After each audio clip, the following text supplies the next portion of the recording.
Your feet to the sound of the. Ain't nobody trying to do it like me. Everybody move to the sound of the. Ain't nobody trying to do it like me. Everybody move your feet to the sound of the. Nobody trying to do it like me. Everybody move your feet to the sound of the. Nobody trying to do it like me. Everybody move sound of the. Everybody move sound of the. Everybody move sound of the. Everybody move sound of the sound of the sound of the sound of the sound of the sound of the sound of the sound of the sound of the. Ain't nobody trying to do it like everybody move your feet to the sound of the.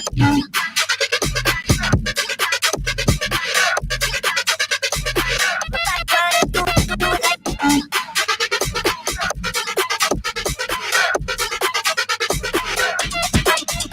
Sound of the.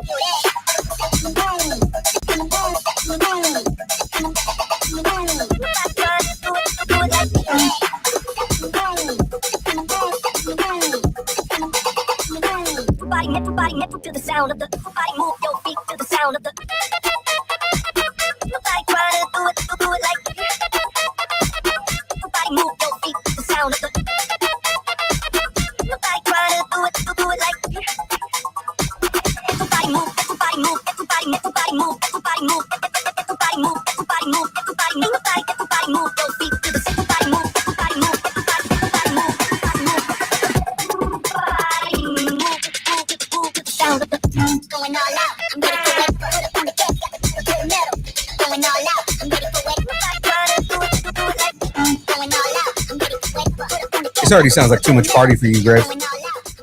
It is. I'm not on nearly enough drugs for this.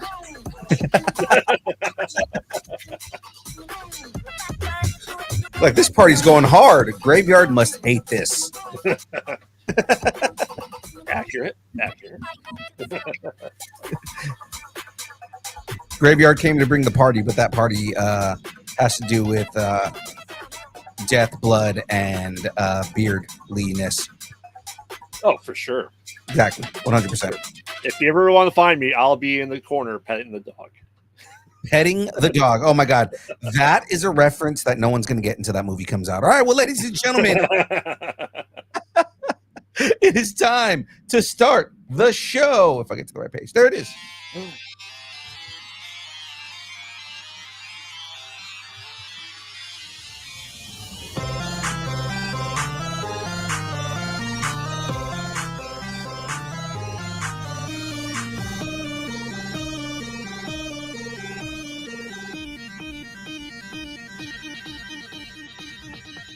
Distance nerding.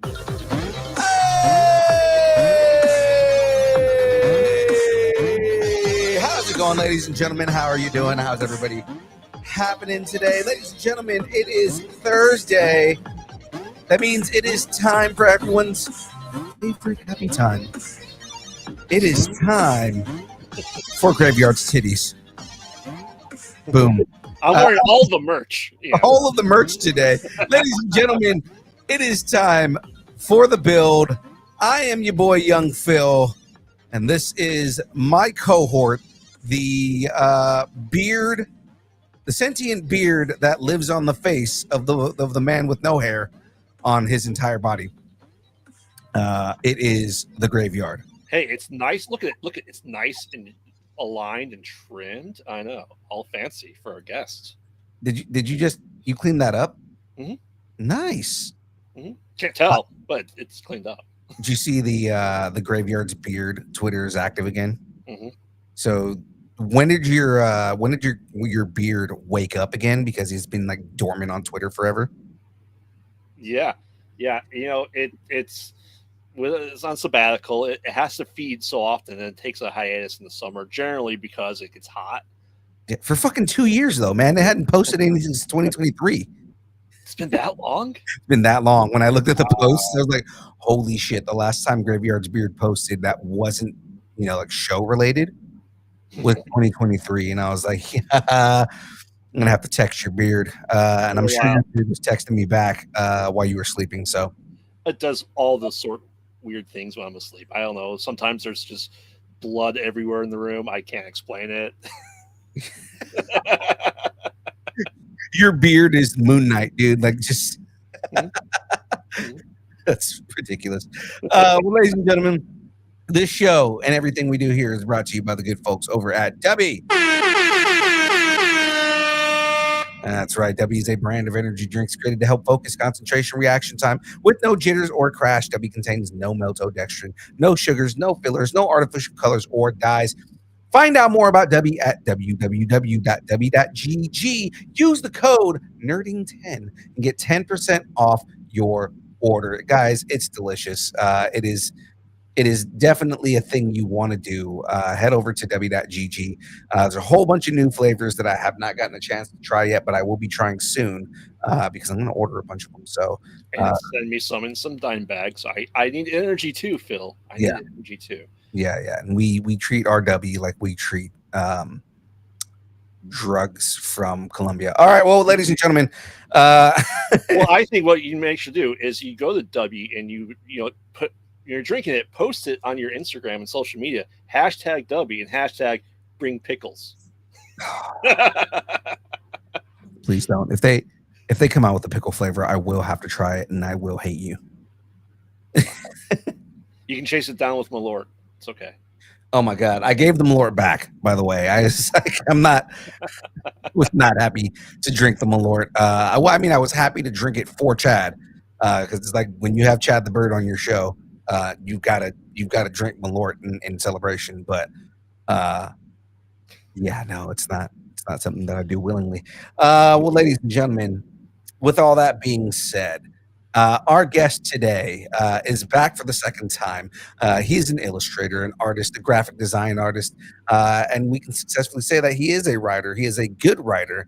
Everything that about this book is amazing, and we are here pushing that Kickstarter out. Ladies and gentlemen, please welcome back to the show our friend Jason Strutz. Hello, fellow bearded individual. Yes, it's rare that I get out bearded. And doing good. Do you see the beauty that is living on Graveyard's face? Yes, I did. I enjoyed your comment. You trimmed that. You trimmed that. Mm-hmm. You trimmed that. Mm-hmm. It did. I like it. It's very straight.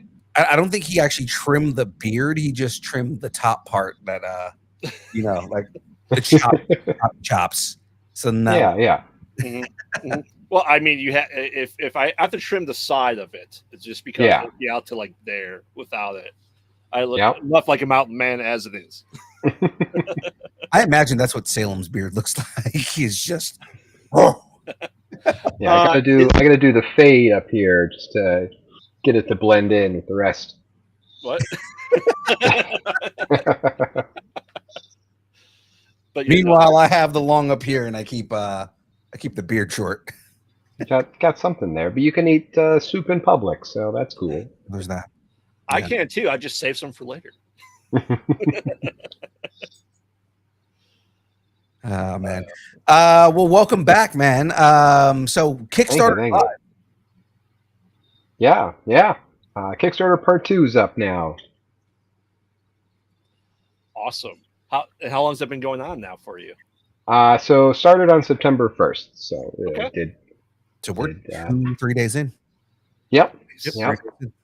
Yeah. So we've passed my modest goal, which is just can I print 25 of these books? So I always set the goal at like $800.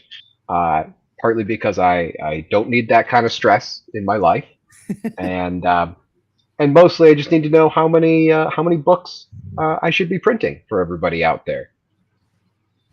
So I want to get past that. Will it happen? To like, how much will it happen? Mm-hmm. Yeah, that's always. I luckily I've not had to necessarily do a Kickstarter on my own yet. I'm facing that here relatively soon with the feature film I'm trying to do next year.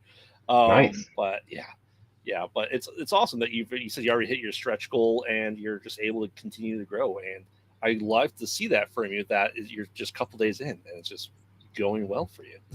Yeah. I really enjoy kind of getting past that point. there could certainly be some marketing reasons that you could set like a $3,000 number on it or something. So I have to like sweat it longer, and maybe guilt people harder. But I'd rather just get past that part and just have fun for the rest of the month. So I like getting funded like the day one. Day one is a nice time to get funded. Right. Mhm. That part, just funding. Yeah, getting past that goal so that everybody knows it's going to happen, Mhm. and then it's how many people can I convince to buy some books? Yeah. Now I believe you started bringing these to cons and stuff like that too, right? Yes, yeah. So I got books for part one. Everybody got their books beginning of beginning of May. So sent books out like first week of May. Mhm. The first campaign ran through March, so through March 31st. So everybody got their books within like a month and a week kind of thing.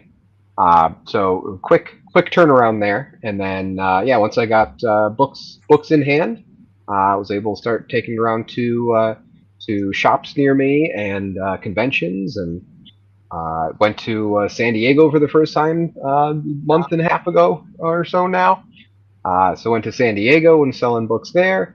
Had a table, first time visiting, first time tabling at that madness. So I got to ask, what was that experience like for you, man? Because I mean, that's if it's your first time going to SDCC, and then on the time you're tabling, like, what was that experience like? Yeah, I mean, it was certainly big. It was certainly a lot of like planning to get there and finding places to stay and all that. It was kind of a as strange as it sounds, a last minute planned trip to San Diego to have a table. But turned out well. Basically, a publisher that I work with, Red Stylo Media. The person who runs that, her name is Enrica Jang. I've done a bunch of books with her. She also runs the Poe House in Baltimore, the Poe House and Museum in Baltimore. Nice. And I do a bunch of work for her through that as well. So working on their Poe festivals and all that. We're in busy Poe season because that's coming up first weekend of October. Yeah. I'll be out there too with some return, and so that'll be kind of right after this campaign ends. So I won't have part two yet, but she has a table out there, and she wasn't able to make it this year. So I took some of her books, a bunch of her books I've worked on, and went and worked her table. So she had a nice spot in small press. And it was just a case of like she's calling me. She's like, "Dude, can you go out to San Diego and work my table?" And I was like, that's a bunch. That's a lot of work. That's a lot of figuring out what to do. Mhm. And that was maybe 2 months before the show. Wow, that's impressive. I mean, I think it's always postseason myself. I know, right? It's true. It's true. I've got to ask. There is a writer, illustrator that we had on the show a while back, named Tim Zajac, and he does a book called Poe Noir. Have you seen that? I haven't seen it. No. Dude, gotta check that out. So Poe Noir, what he does is he essentially created this world where the stories that he wrote were based on like film noir, and he was like a detective. Yeah. And it's a really cool concept, man. You should probably check that out. You might actually. Yeah, I definitely will. And we're talking about Poe seasons. I guess it's my busy Poe design season where they need a bunch of stuff before the festival. But at the festival, they do an award ceremony as well for Poe related works created within the last 2 years, maybe 3 years. You always forget the number there, but that's always open for people who do Poe-related work. You could win a visitor award, and they do a little award ceremony there every year. Can you tell us what you're working on for the Poe-related stuff? Do you have anything you can show us, even maybe? Well, not that I have next to me right now, but there's I usually do about 3 posters for them every year with illustrations, and then I do graphic design and stuff around that. So there's the main festival poster. There's a poster for for the movie The Raven. So they're doing a Raven movie night. So I did a Raven themed poster because this is also an anniversary of The Raven being published, and then also one for a dance party reception fun goth party called the Black Cat Ball that we do every year on the Saturday night of the weekend, and I'm always out there too, so you can come and visit me there. Does everyone do their goth dance, or does everyone do the Yes. or does everyone do the Wednesday Absolutely. Addams dance now? Totally, yes. He's like, Yeah, we were pretty excited about some more Poe visibility there. Phil broke it now. yeah, just That's okay. It's Legos. We can't break Legos. Maybe it's Legos. Maybe. That wasn't your laptop, was it, Phil? No, it wasn't my laptop. Okay. Yeah, I mean, so you are a horror nerd too, right? And absolutely. And so, with other stuff, do you have other works that you do like for Halloween time, like commission work or anything like that? I'm usually open to commission work. I think for right now, it's kind of working on the book as much as I can. So part 2 is at Kickstarter now, but it's a 4-part book, so I'm only a little more than half done. Right. So still working on new pages for that. So I got new pages. I got some more Poe related work to do. I have this. We should do like story panels as well. So we've done the death of Poe, the kind of mysterious history around the death of Poe. Yeah. There's the death of his wife Virginia, also his cousin.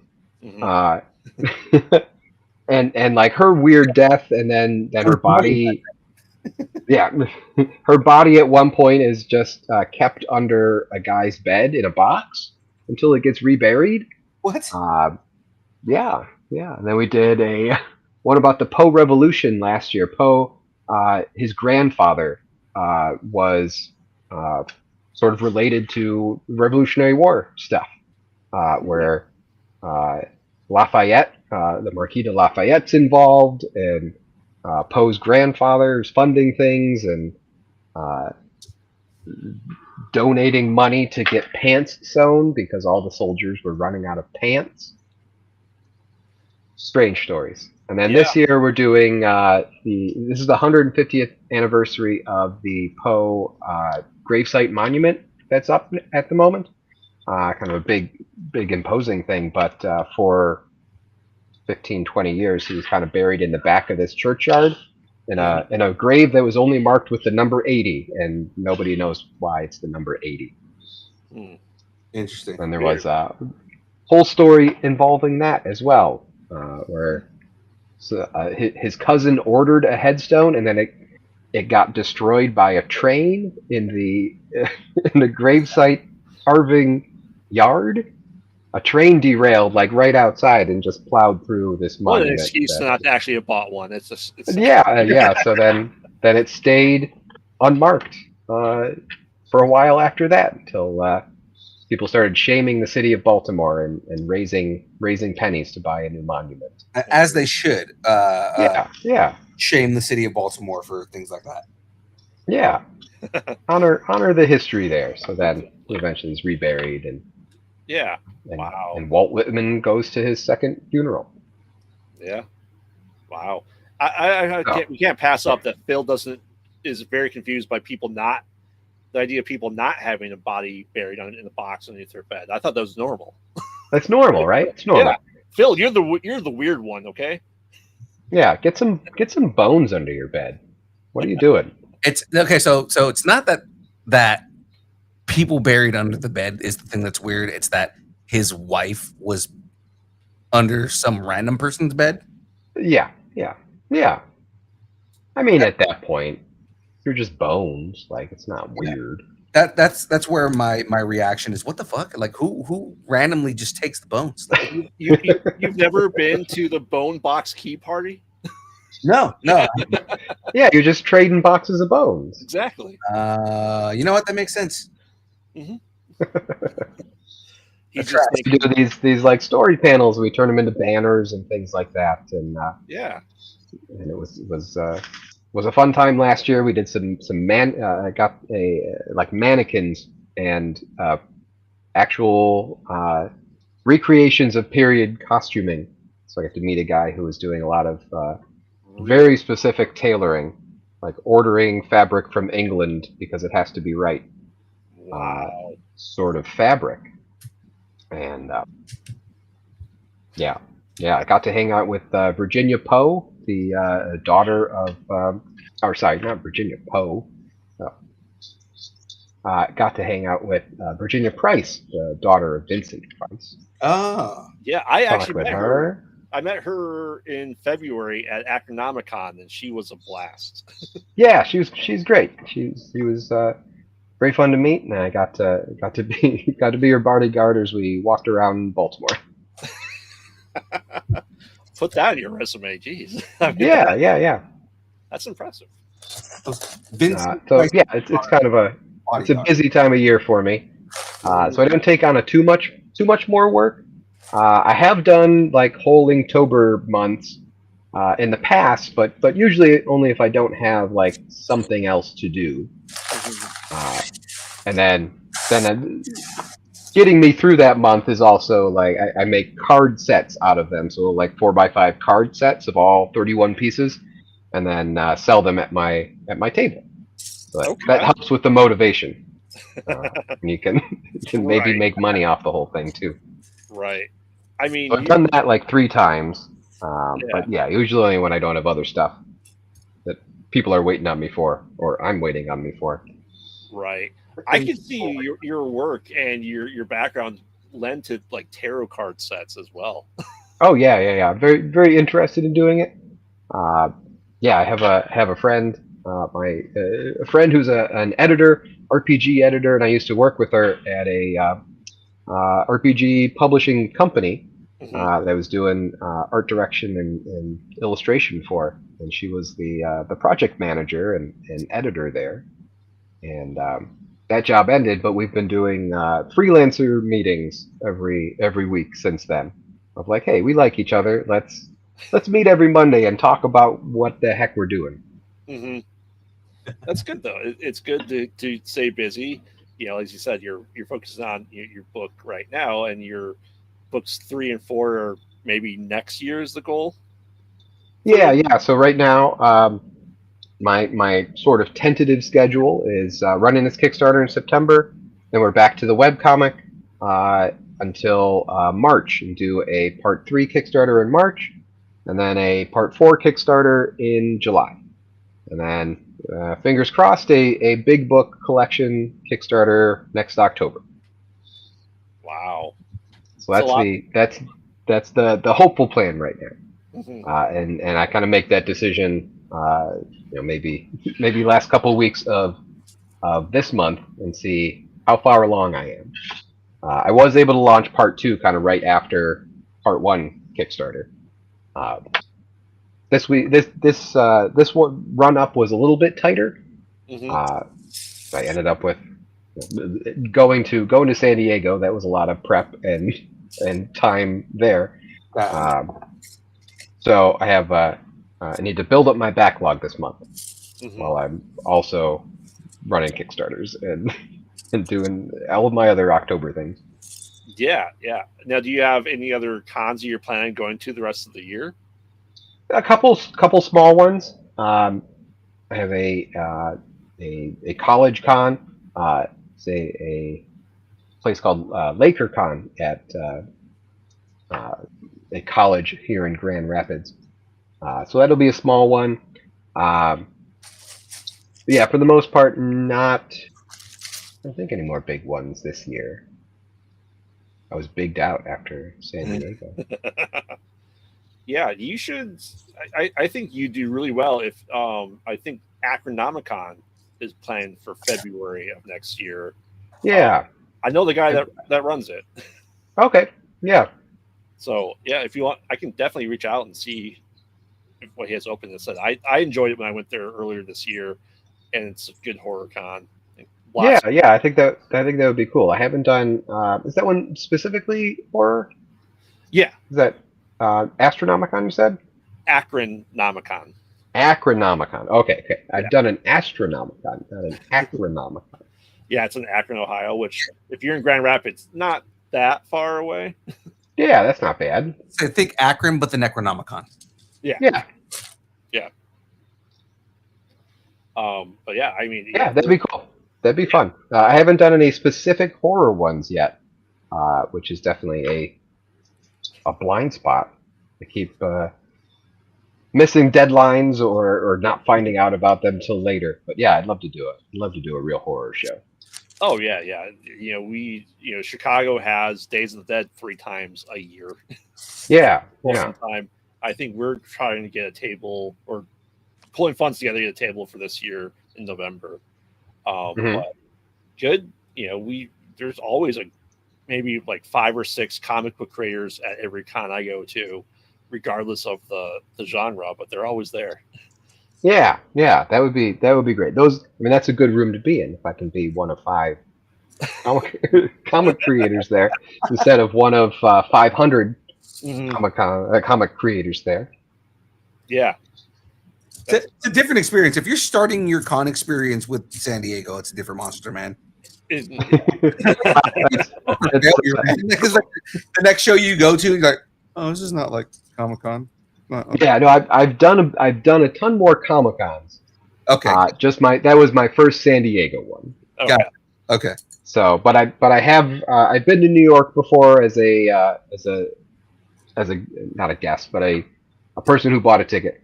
I've walked around New York Comic Con. I've done Chicago, worked that, and walked around there. So I've been there 3 or 4 years. So San Diego was big, and tons of people. But I have done big cons before. Okay. But certainly a different beast in terms of that size, but also like the people that you meet there, and nice because you can, if you're having a bad day at the table, you can always just get up and go walk and talk to real editors. That's cool. That's another thing you can do when you're having a bad day.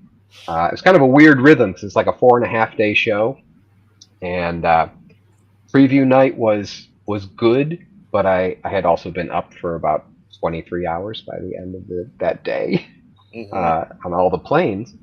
So preview night was good, and Thursday was good, Friday was good, and Saturday was like a ton of people, but like zip on sales. And like halfway through the day, I just got up and started walking around and talking to people.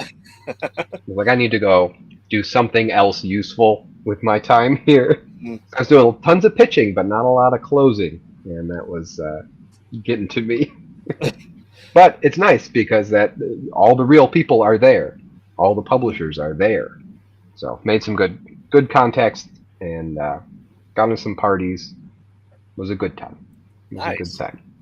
Yeah, for me, I've only done 2 cons now with my show, and Akron versus Chicago was vastly different. In my experience. But it's just an interesting group of people to watch and observe, and then go mingle too, because I was the only one at my table for the first night, and I'm just going, you know what, I couldn't go talk to anyone. I just had to wait for people to come to me, and then someone else came Saturday and Sunday, so I was able to then go around and talk to other filmmakers, other creatives, and stuff like that too. Yeah. It's, to me, whether I don't have really anything to sell, but it's still a good experience just to get around and just talk to other creatives there, because you get to know people, I think, and get to know the circuits. Yeah, you can know the people you're going to see at the next con, and you get to say hi and go out to dinner and all that. Make little business connections. So yeah, being able to meet people and having that time to walk around is good. Yeah. We start meeting all the con regulars, like all the guys that you see at every. So it's like. Yeah. So with your books planning for next year and your big book, do you have time to focus on any other projects you're going to be working on? Probably not too much. I talked to a few publishers about doing some small things, 6 to 8 page short stories, covers, and things like that. So that would probably be more of the published things that you'd be seeing from me. I have also recently started drawing for fun again, so that's Yeah. fun and a little bit of profit, but uh, trying to have some of that warm up time Yeah. Yay where for it's mental health. not always drawing the comic all the time. Yeah. Yay for mental health. Yeah, a little bit of yeah. I need a vacation from drawing by doing a little bit of different drawing. Mm-hmm. Yeah, We do a studio night thing here where we take over an area of a bar and we get 15 to 25 people on a Monday night come in to invade this bar and do drawing. And usually I would take like coloring work to do there or something to do with the book. And recently I've decided to try to start using that time to just draw whatever I feel like drawing. mm-hmm. Bar on a Monday, you say? Yeah, bar on a Monday. They are open on a Monday. Oh yeah. And they should be excited if you wanted to bring in 25 or so people to drink a couple of beers. Yeah.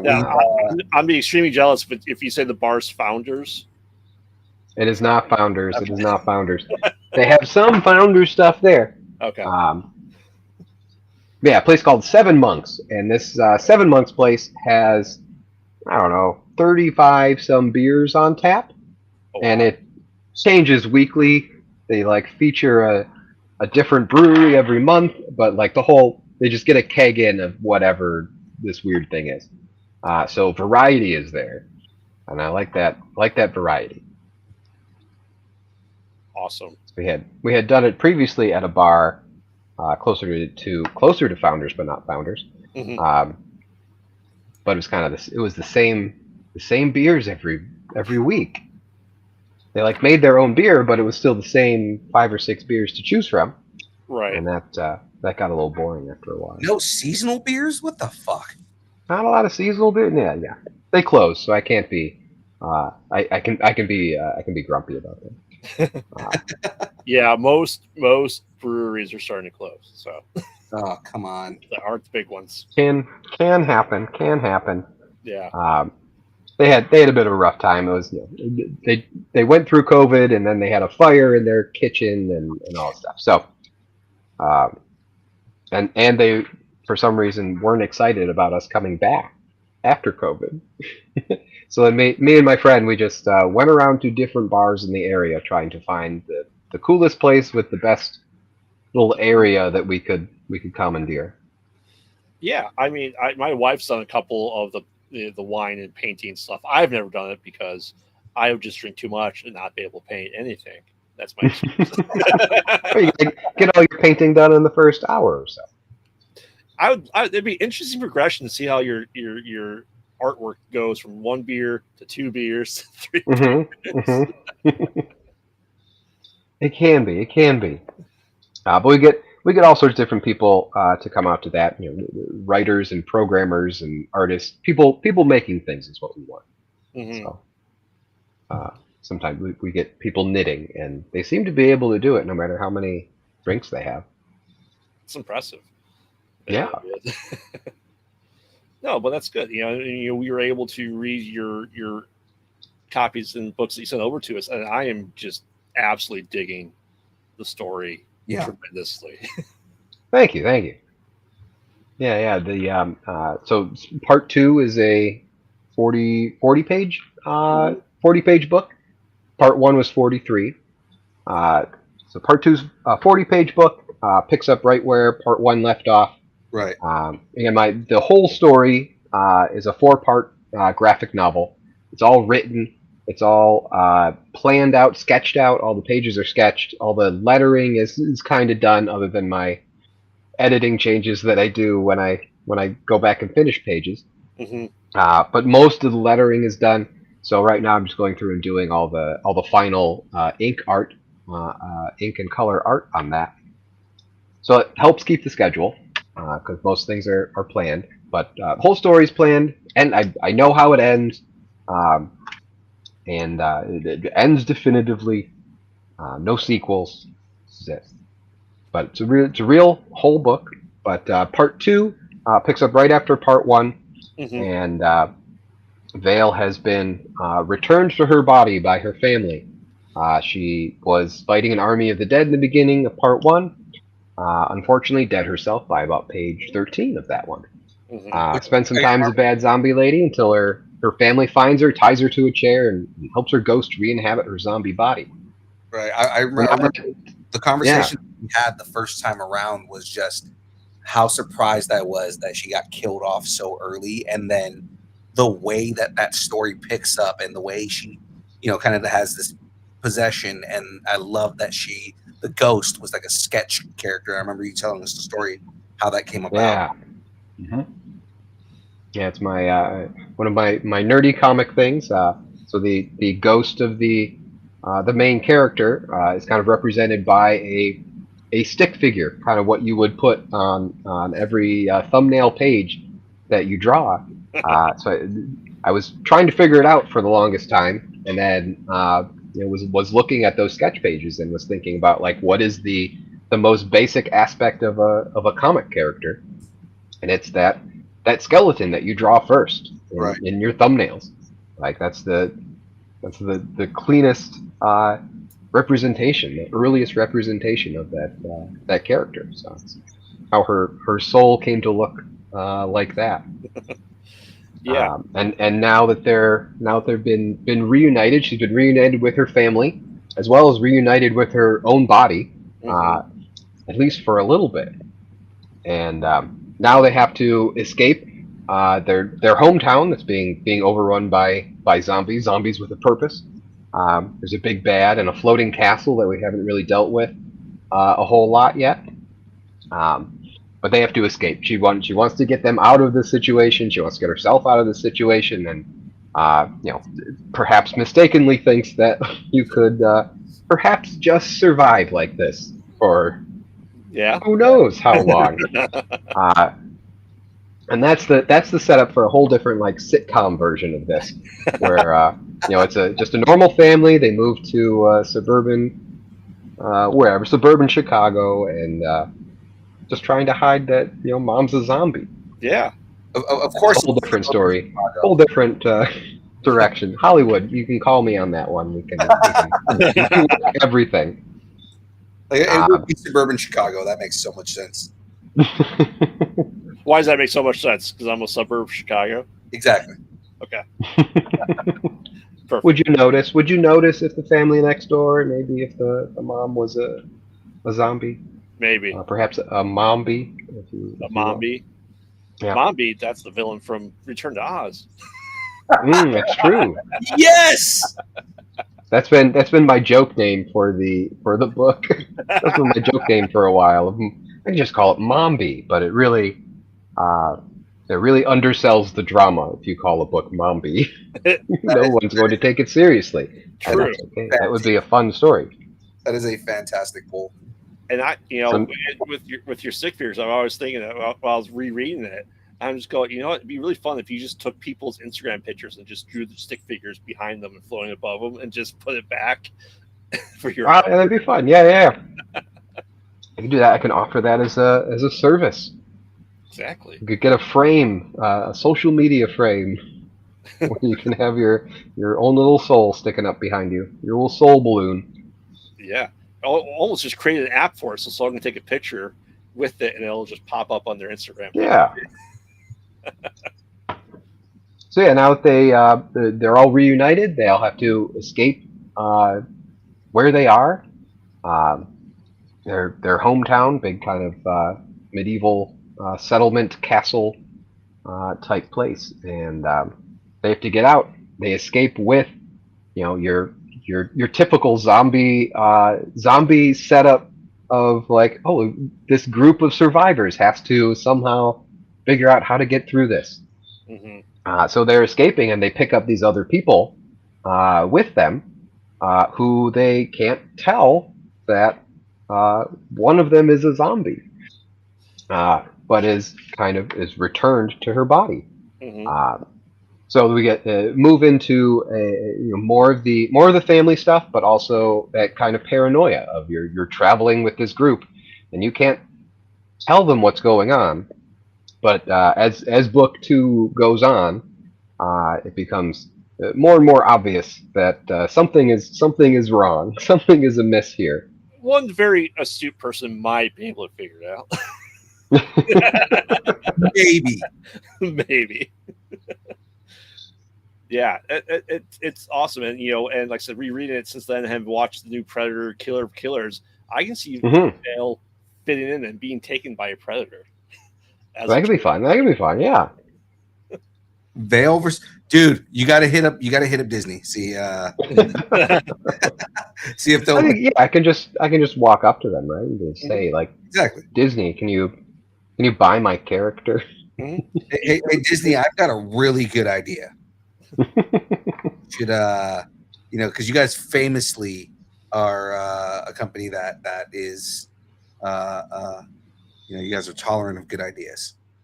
Yes, they love good ideas. They love to hear good ideas from random people, exactly, and then also pay them a lot of money for those ideas. Right. If there's anything classically we know, good deals they make. Right. If there's anything we know about Disney, it's that. Yes. They're open to cold pitching anytime. They would never pitch. They would never take a story that's been in history for 500 years, trademark it so no one else can use it. Right. Exactly. They would. That's never do. No. Oh man! So what kind of has been different for you with this? Leading up to this Kickstarter versus your first one. Did you learn anything from your first one that you kind of applied to this Kickstarter then? Yeah, definitely. So my first, the first part Kickstarter in March was the first Kickstarter that I ran completely on my own. I've been involved in a bunch of Kickstarters. That RPG publisher I worked for, it was a Kickstarter funded company, and so worked on graphics and things a lot, but I was not like day to day running this Kickstarter. Yeah. Running Kickstarter for that company. But this return stuff is the first one that I own everything. I run all the campaign.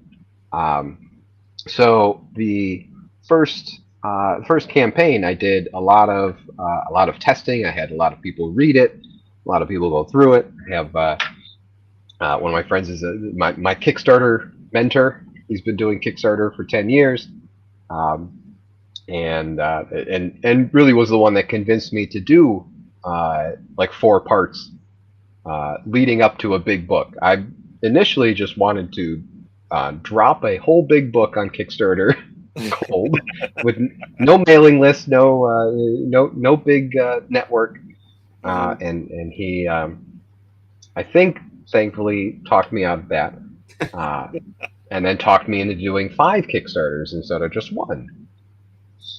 Okay, I just want to drop this whole thing all at once. How do I do that? Yeah, you can. People do, but it's nice to have previous Kickstarters that you've run and successfully completed. Get a track record, get the mailing list out of that, and be able to contact all of the previous campaign people. So that first Kickstarter was very tested and kind of meticulously and anxiously planned, because mostly I just want the Kickstarters to succeed. I never want to like have to get over a Kickstarter not going well. So maximum effort, and nervous about the whole thing, and not really knowing the rhythms of a Kickstarter. Have you run Kickstarters, either of you, yourself? I have not, but I've been part one of the production team I'm part of for indie horror films does Kickstarters. We just did one for our movie that we shot in June, and we had a Finishing Funds Kickstarter that we ran as well. It's nerve-wracking to watch, knowing what we have to do with our constraints and what we may have to do ourselves. Yeah, absolutely. And like my freedom in this is that I don't have to pay anyone else. So if I had to pay someone else, that goal number goes up because I need to pay that person the money that I agreed to pay them. But since I'm writing and drawing and all that stuff, I really only have to pay for printing, and then everything else that I get from a Kickstarter comes to me. So that helps my math. If you're doing Kickstarter that has to, pay 7, 8 people like that, the bar goes way higher on that. But I discovered during the first Kickstarter that the middle 2 weeks of a month are just dead. just stop looking for a week or so, because nothing much will change. And I was seeing that, first week, stuff coming in most days, and new pledges, new people, and then just kind of a very dry spell in the middle. And I was having a little bit of a freak out. Where I was in the middle of the month for Kickstarter 1 was fine, in that I was going to print books, and people were going to get books, and people were going to read it and all that. But definitely hoping for more to kind of keep my enthusiasm up for project. Right. So it was going to be fine, but I was looking at it and being like, well, I don't know. I would like to make this work, but I don't know if I can run. If I could do like a second book like this. Basically, with this book, I have sort of promised myself, promised other people that I'm just going to make this book. I'm going to finish this book, and then we'll see what happens after that. The hope is that I feel good about this whole process, and I just write another book. That would be kind of best outcome for me. Second best is I have a book that I can go and take to publishers and say, hey, look what I can do. Not you don't get to buy this book, but look what I can do, and then they hire me to do other things. Right. But I would love to just write another book. And middle of the month, numbers weren't quite there yet.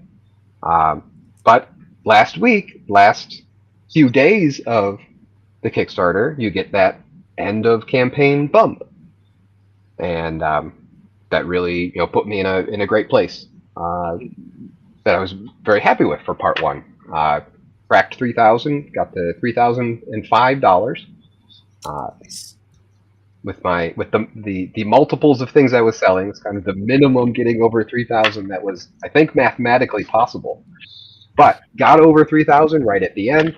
Hit 88 some people getting books, so I was very, very happy with where that ended up. But the middle of the month was nerve-wracking, and I would try to. I'm doubling down and putting out more social media stuff, and it was like nothing's moving anymore. What happened? And hopefully this month I'll be a little more chill about that middle time, where I'll just continue and maybe try to not look at it every day, maybe every couple days, and get surprised. Right. End of the month surprise, that's always good. Yeah, I'd prefer surprise rather than refresh and see nothing, or someone dropped and then your number goes down, and that's not the surprise you want. Now, people that have to do that, I have no idea what your financial situation is, and if your financial situation changes throughout the month, please cancel your pledge. Right. I just don't like to see numbers go down. Yeah. But hopefully people cancel for a good reason. Now, with your first book, you said you've been going to comic shops, so you've been able to get in some of your local comic shops so far? Yeah. So I've got a shop here called the Comic Signal in Grand Rapids. They've been great to me. I run comic summer camps there, comic storytelling summer camps for kids, and some after work things sometimes. Usually week long, 5-day classes on storytelling. So they've been supporting through the Kickstarter. There's a couple tiers of retailer copies. Like you can get 7 or 14 copies at a pretty good discount price. So you can mark it back up to the list price, and the store can make money. Right. But they've been supporting me through that, through the retailer tiers.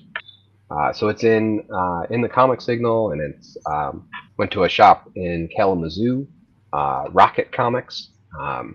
Went there for their anniversary sale in July. Anniversary 10 years, I think. But went and hung out and drew and sold comics and talked with them, and book will be in there soon. So yeah, get it in a few shops, and see how that goes. It's kind of at a funky price point for a lot of shops, because it's a 43 page book, so it's like a $20 book, Right. With the amount that I'm printing of these books. That's kind of the price that gotta sell it at, Right. and kind of a funky price for some stores, where like, oh, $20 book, that's like a whole Marvel, that's a 4-issue Marvel graphic novel kind of thing. Right. And the little indie comic maybe won't sell for $20, and it's only a fourth of the story. Right. Yeah, but do have some shops that are excited about it, and happy to have that there. And the Comic Signal place is actually where I did the 24-hour comic day event that this book started at, where I did the whole thing in 24 pages, and Right. moves real fast, and skips a lot of things. That was the initial version of the story, and then I took that and reworked it and expanded it. Six times the size of that 24-hour day comic day version.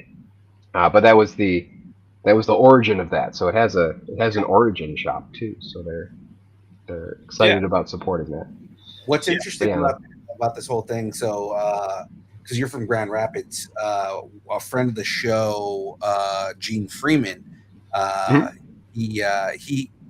his parents used to own a comic shop in Grand Rapids. I wonder if it's the one that you go to. So it wouldn't be Comic Signal, because this is the guy who runs it. He's a retired pharmacist, and this is kind of his, like, I have a big comic collection. I'd like to run a store in my retirement. And then so he started that 7 years ago or so now. Okay, so been going well from there. But there's a bunch of other ones in town. There's Tardy's and Vault of Midnight and things like that. So yeah, because Gene, before, he's a action actor, so he's now, like, he was the guy who doubled for Grief Karga in The Mandalorian, and he's done like a Star Wars stunt acting and stuff like that. But he before he came out out west to be an actor, he ran his dad's comic book shop in the early 90s. That's cool. Yeah. In Grand Rapids. And I don't know, it's so another friend of the show, Nate Price, talked about there's a comic shop in Lafayette, Indiana, that loves indie comics, and I'll have to get that name for you. Do you remember the name of the place? I Phil don't. talked about when he was on here, but Yeah, I remember him talking about it. I don't remember the name of it though. Yeah, but that might be a good place to check out too. I mean, it's not that far from you, Lafayette. Yeah. It's about 4 hours. Yeah, 4 hours is usually my driving limit. But yeah, I never had a chance to go there. I wanted to. Yeah, we might have to hit up Nate and ask him. I mean, I'm sure he'll let us know. I either want to say it was Vaughn's or Blue Moon. I don't recall. Yeah, we'll definitely. Anything we can Three do. and a half. Yeah, anything we can do to help spread the good word of Return. You know what I mean? Yeah, absolutely. That would be great. Yeah, they're 3.5 hours. Yeah, that's doable. Yeah, I mean that's a shorter drive than I'm doing on Saturday. So yeah, any longer than that, then I gotta get a hotel room and all that stuff. yeah. I'm not driving 4 hours each way in a single day or anything. Oh yeah, it's a fine drive from where you're at. It's pretty easy. This is awesome, and seeing the progression that you've been making with this book, and I'm glad everything's going so well for you, and I hope it continues. I really do, and hopefully we can get you at more cons, see you at horror cons in this area.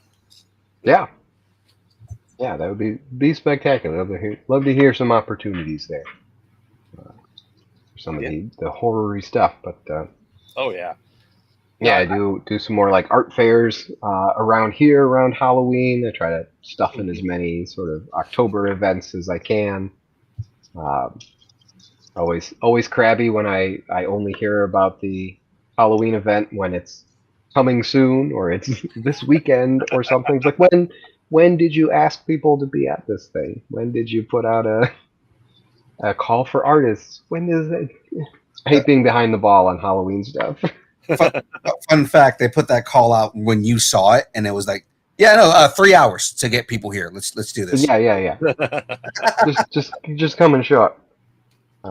But I got a couple cool things. Got a night market coming up here at a cafe where they have a parking lot, put up tents, and everybody decorates it with Halloween stuff, and then it's all spooky artists. Yeah, so that'll be exciting. Got a few small things to do as well. But yeah, I'd love to do one of those like horror shows. Oh yeah, and see how that is. Yeah. Now, have you? I don't know if I asked you last time, but have you thought about turning the Returned into a tabletop like RPG card game? Haven't put any real thought towards it. But that could be interesting because if you could do it, spitballing here, you could do it without disturbing the rest of this story. So there's a whole lot of like Lord of the Rings type games where you play a random human and a random dwarf and do an RPG quest, and you're just like every once in a while you kind of cross paths with the real people. Right. But you could definitely run an RPG with this sort of idea behind it, where because everyone in this world, every zombie in the world of Returned is in kind of the same situation that Vale is in that like when they are first killed and their body comes back, their soul you can see it, they can respond, but for the most part they give up eventually because you're just watching yourself, your body, like kill people and rampage and be bad, and I guess that's a negative for mental health, it turns out, and a lot of these spirits or souls just kind of give up at some point, and just sort of withered little balloons. And Vale is at that point in book one where she's just like, oh, I guess it's just time to stop looking and stop trying, but she's intercepted by her family and kind of given the mystical static electricity from her son and her just about touching her, and there's a little like lightning zap between there. So she was just lucky enough to stumble upon her family, and her family was able to at least tie her down and try to figure out like something. Right. But there's plenty of other people in this world, and you could run a zombie souls spirits type RPG quest out of this whole thing. kind of makes you wonder in your world, would you ever see a red stick figure behind someone because they're enjoying being Yeah. That could be interesting. Yeah. Yeah, and I like the color metaphors there. That's nice. Yeah, got to have that visual behind it as well. But yeah, you could have bad souls that are like take their body back over, and put it in places and then back away and let it rampage. Yeah, it's the idea, like I said, the idea behind the return, I really enjoy because you're able to see that. You can almost envision that out of body experience too Mhm. that you would have. Yeah, definitely. Hmm. I think we've all kind of felt that, like we're kind of all just floating above ourselves, just a shell of once we were during that mental health state. Yeah, and I'm trying to, when I was writing, trying to figure out those kind of rules of like, well, what is this? What can they do, and how does this work? And some of it is that, like that soul or spirit can stick to kind of any part of your body, kind of whatever's the biggest chunk, uh, and it would default to a head if there is a head, but if there's not a head, like it could be attached to just an arm, and then control that arm a bit. If it gets control, it could still control that arm. Um, so you could have just different bits, and things like that. So I worked out some rules, and some rules are just what's good for story. What's good for story is what happens. Right. But it's nice to have some consistency to kind of how this works, and maybe at least have one conversation somewhere during the story where you're like, I think this is how it works, and hang your hat on that a little bit. Right. What's good for the story is good for the goose. Yeah. As long as you got geese in the story, then you're good. There you go.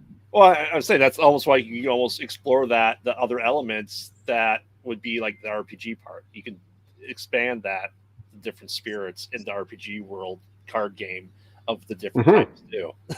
Yeah.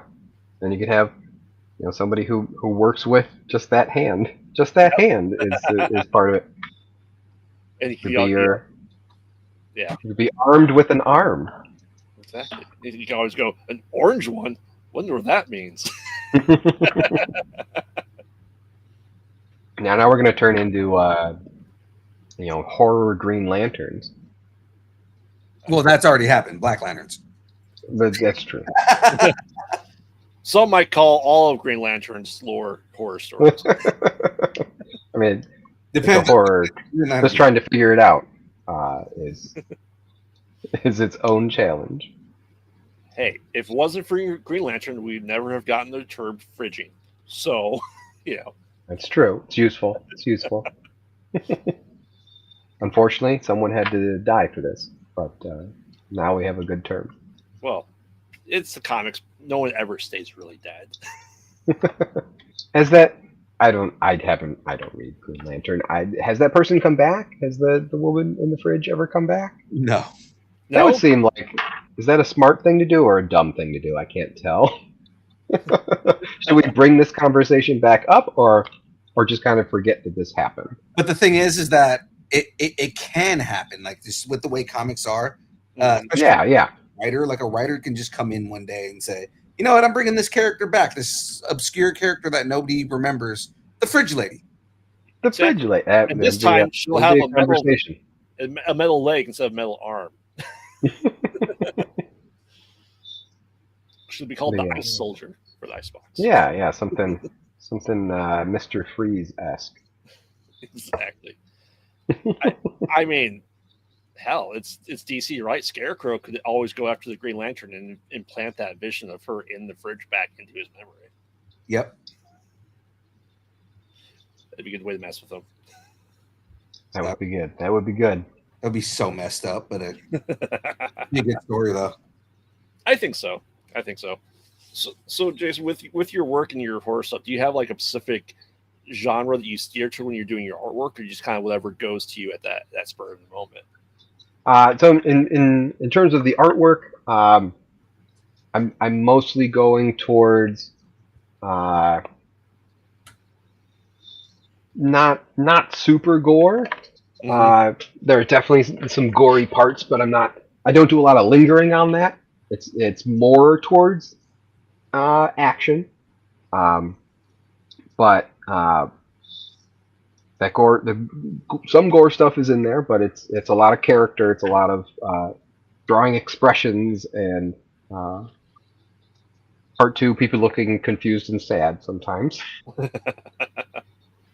So mainly trying to serve the story first, um, and serve that the idea behind the book, Yeah. which is what I generally enjoy in other media as well, be that movies or other comics or things like that. Like I want to see that. I want to see that stuff. I want to see some cool, gory drawings. But like, I always want to have like a story behind it and why this is happening, and kind of a focus on the characters and the emotion and kind of whatever the big idea is behind your story. Especially something with metaphor and something you can watch a YouTube video about later and be like, well, here's all the things that you missed in this cool horror movie. Like Sinners versus Terrifiers, I guess.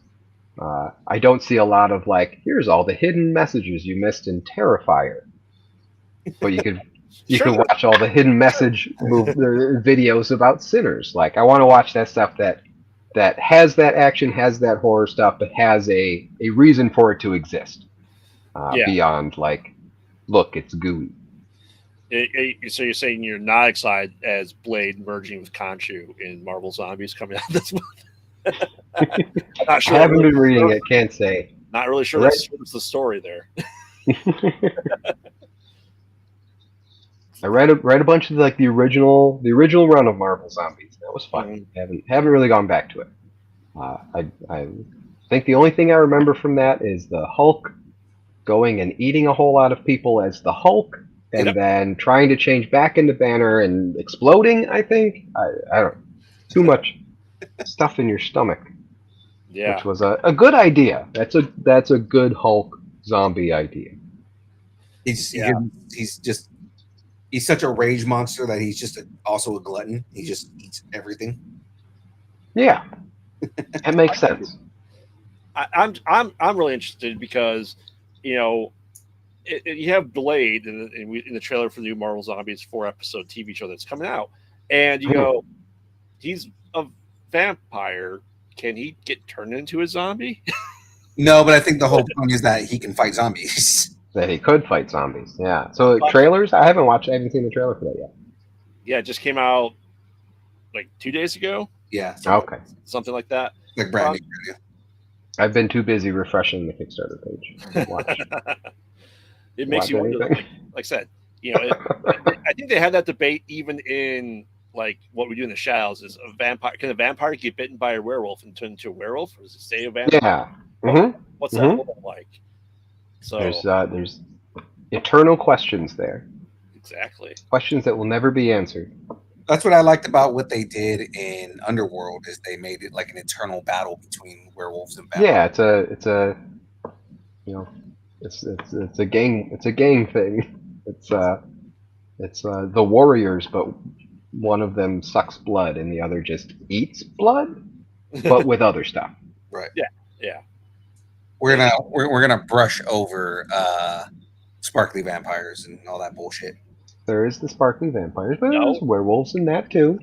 So I said we're gonna brush over that shit because I don't want to talk about that. No, we don't have to. We just pull the Japanese thing with American Godzilla that they show up and get immediately destroyed. the all zombies and vampires attack story. Yeah, if you can do a story with all the all the different types of vampires. So yeah, the warriors, but like one of the vampire gangs is sparkly and the other is came back from Alaska and are monsters. I mean, that kind of happens in the Dresden Files books. Does it? Yeah, he's That'd be different. cool. He has the death vampires are like rotting corpses that are there. They have ones that are pretty, and they're like, yeah. But That's cool. It's all just the guys actually that they just rip off their skin. They're hideous underneath. That'd been a great turn for that franchise if they just like now you should see what I really look like. Just rips his skin off. It's just a giant bat. I'm a bat. Yeah. Oh man. So with October being here in a couple of weeks, I gotta ask you, what is your favorite horror movie? Favorite horror movie. This probably goes against my like character and story thing, but like the thing is my probably my favorite horror movie. And I will say, and that one is all about bloods and guts and spider heads and. Yeah, we will gladly accept that. That is a wonderful movie. Yes. Yeah. But it's got the paranoia in there. It has that has some of that character and story aspects to it too. But does go hard in the gross out factors. As well, it should though, because practically it did great when they did it in 2011 with the CGI. It was atrocious. Not great. Not great. No. What would consider to be the best zombie movie then? All right. So best zombie movie. Shaun of the Dead. It is good. That is good. It's a tough one. That's a tough one. So different ones scratch different itches, I guess. Okay. And that you can really get the sort of emotional side, a movie that was sort of inspirational for good and ill on Return. Return of the Living Dead 3, which was a zombie love story. Yes, it was. Which unfortunately does sort of let down the female zombie at the end of the movie. Just you think she's going to turn into like Queen of the Zombies, and then she just kind of wilts at some point. And I'm like, oh man, you were so close. You could have really like grabbed this concept and ran with it, but eventually she just kind of gives up. So I like that movie. On the arty side, there's a movie called Cemetery Man. Yes. Which is just a weirdo Euro Rupert Everett zombie movie. Such a weird movie, man. Zombie-ish movie. And that's fun, weird art house insanity. Mm-hmm. And Dead Alive is just the the most amount of blood. How much blood can we spray out of the bottom of this lawnmower type zombie movie? Hey, I kick ass for the Lord. All right. I kick ass for the Lord. If I could take some scissors, though, I'd chop out that whole baby thing in the middle. Takes forever. Yeah. Peter Jackson grew as a filmmaker after that movie somehow. Someone looked at those works and goes, "You know what? You should have Lord of the Rings." Yeah, you should do that. What happened? I remember because I had watched that movie. I'd watched like Meet the Feebles and Bad Taste and that all that early stuff, and then before he was announced for the Lord of the Rings, and I saw that and I was like, "Oh, okay." And nowhere near as much blood in Lord of the Rings, despite like people's heads getting chopped off and everything. That was probably my most disappointed. And end of Fellowship of the Ring, chop off Lurtz's head, and he just kind of he's got no blood in him. Right. It's like, I know you know how to do this. I know you know how to spray blood everywhere. That's probably Warner Brothers saying, "We want kids to see this." It's got to be a PG-13 movie. I get it. Right. I mean, But does it? Yeah, but I mean, Peter Jackson's Lord of the Rings also makes as much sense as like, hey, Sam Raimi, you do blood and guts. Here's Spider-Man. Yeah, do Spider-Man. Yeah. And somehow It works. It works. Some of the best I would Spider-Man. I would movies of all love to time. see them go back to some of that if they feel like it and if they can. Part of it is just you get successful and you get a bunch of people around you, and then you have to make big things because you have to pay all these people. Yeah. So you only make big things now. But, So it would be fun to get back to that sometime. yeah. But you got all the Romero stuff. I watch all of it. I watch sharks fight zombies underwater. That stuff. I was going to ask you what's the worst zombie movie and why is it Army of the Dead? That was rough. That was rough. Worst zombie movie. I don't know if I got a good one for worst. Is there such a thing as a bad zombie movie? I guess is the question. Yeah, it's they've all got something. I mean, part of me wants to say, the what's the Brad Pitt Max Brooks one? World War Z. World War Z. Like, it was. I mean, disappointing going from book to movie. Yeah. Movie, like, it did have a scope to it that most zombie movies do not have the budget for, by any means. Like, you're not gonna get the, like, zombies are like ants and will just crawl over everything because they can build up all their bodies, but you need millions and millions of dollars of CG to make that happen. And most zombie movies are not going to get there. Yeah, and until recently, that was the highest grossing Brad Pitt movie of all time. Was it? Yeah. Until F1 unseated it.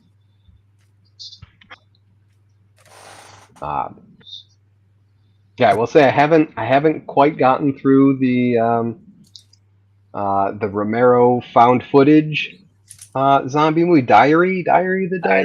Diary of the Dead, yes. Starts out pretty dreadful, but I'll get through it one of these days. I mean, to me, my worst one would be maybe House of the Dead 2. Okay, yeah. I have not watched any of the House of the Dead movies, but is that a fucking Yui? I've not watched them because sure they are is. famously bad. I thought so. If it's fucking Yui Bowl, you can skip that, dude. Yeah. It's that. It is one of the Resident Evil in that 8-part series. That I guess I'm skipping over Resident Evils as well. Those are up there. You've got it. You did it. The For some reason, I've blanked all these out of my head as zombie movies. But yes, the first one, like you can. those are the bad ones. Yeah, like the first one, you can tangentially make that a horror movie, but it was more action than it was horror. still had horror, still had jump scares, still had gore. Yeah, they was Jump scares had some monsters. It's like there are some aspects of it that were horror, but it was more action than it was horror, and then the entire franchise became horror action. Yeah, I think they stopped being, trying to be scary after number 2. Like, oh man, we have Nemesis, he's this beast, and then like, you know what? Let's just have 1,000 Alices. Why? Why not? She's not a character in the games. Let's have 1,000 of her. Why? Because her husband wrote and directed the movies. I know. Yeah. There's those. There's I haven't watched the newer Resident Evil, the Raccoon City. I haven't watched that, so I don't know anything about it. I thoroughly enjoyed it, and people were complaining that Paul W.S. Anderson's was not Resident Evil, and then they made essentially the game, the movie. Yeah, and the game, the movie. I don't like it. It's the game. Like, what? You have something that's nothing like it, and you have something that's exactly like it, and you're not happy with either. Like, what you want. Yeah. But yeah, I mean, the move towards making it an action horror thing like that followed the game's trajectory as well. By the 5th game, you're punching boulders, and that's different. That's a different thing from And where then- you started. And then 7 came. When Village came, it like rebooted the entire series. So it was like, Yeah. Hmm. Put it in first person, make it scary. Yeah. Uh, Well, it's essentially just felt like Outlast, which you can't fight at all, which is Yeah. great. But yeah, it's just it lost its way. Definitely moved into a different territory. But you get 12-foot tall vampire ladies out of it, so that's cool. Oh, the internet loves her. Yeah, of course they do. That's why she exists. Yeah. Now I'm excited for Zach, the guy who made Weapons and Barbarian, to make his Resident Evil. yeah, I'm excited just because Is that a thing? Is that happening? Yes, that is happening. Zach Oh. has it. So yeah, the guy who just put out Weapons, Yeah.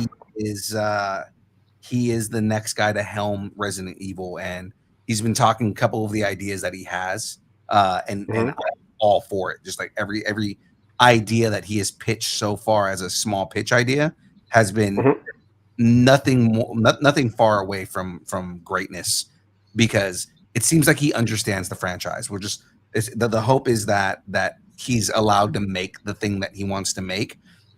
Hopefully the studio recognizes that the 2 times he's been able to make the thing he wants to make, it's been a fucking hit. Yeah. Like, And that's usually the key. Well, like, let people make what they want to make.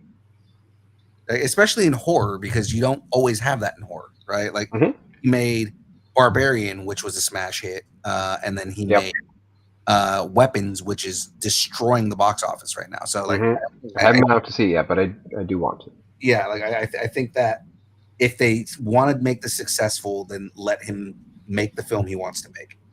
Yeah. Awesome. That doesn't look anything like a killer whale that you're building there. It is the different kind of orca. The orca, huh? The orca. The orca. Or as he says, it says acro for us, because it's reverse. Ooh.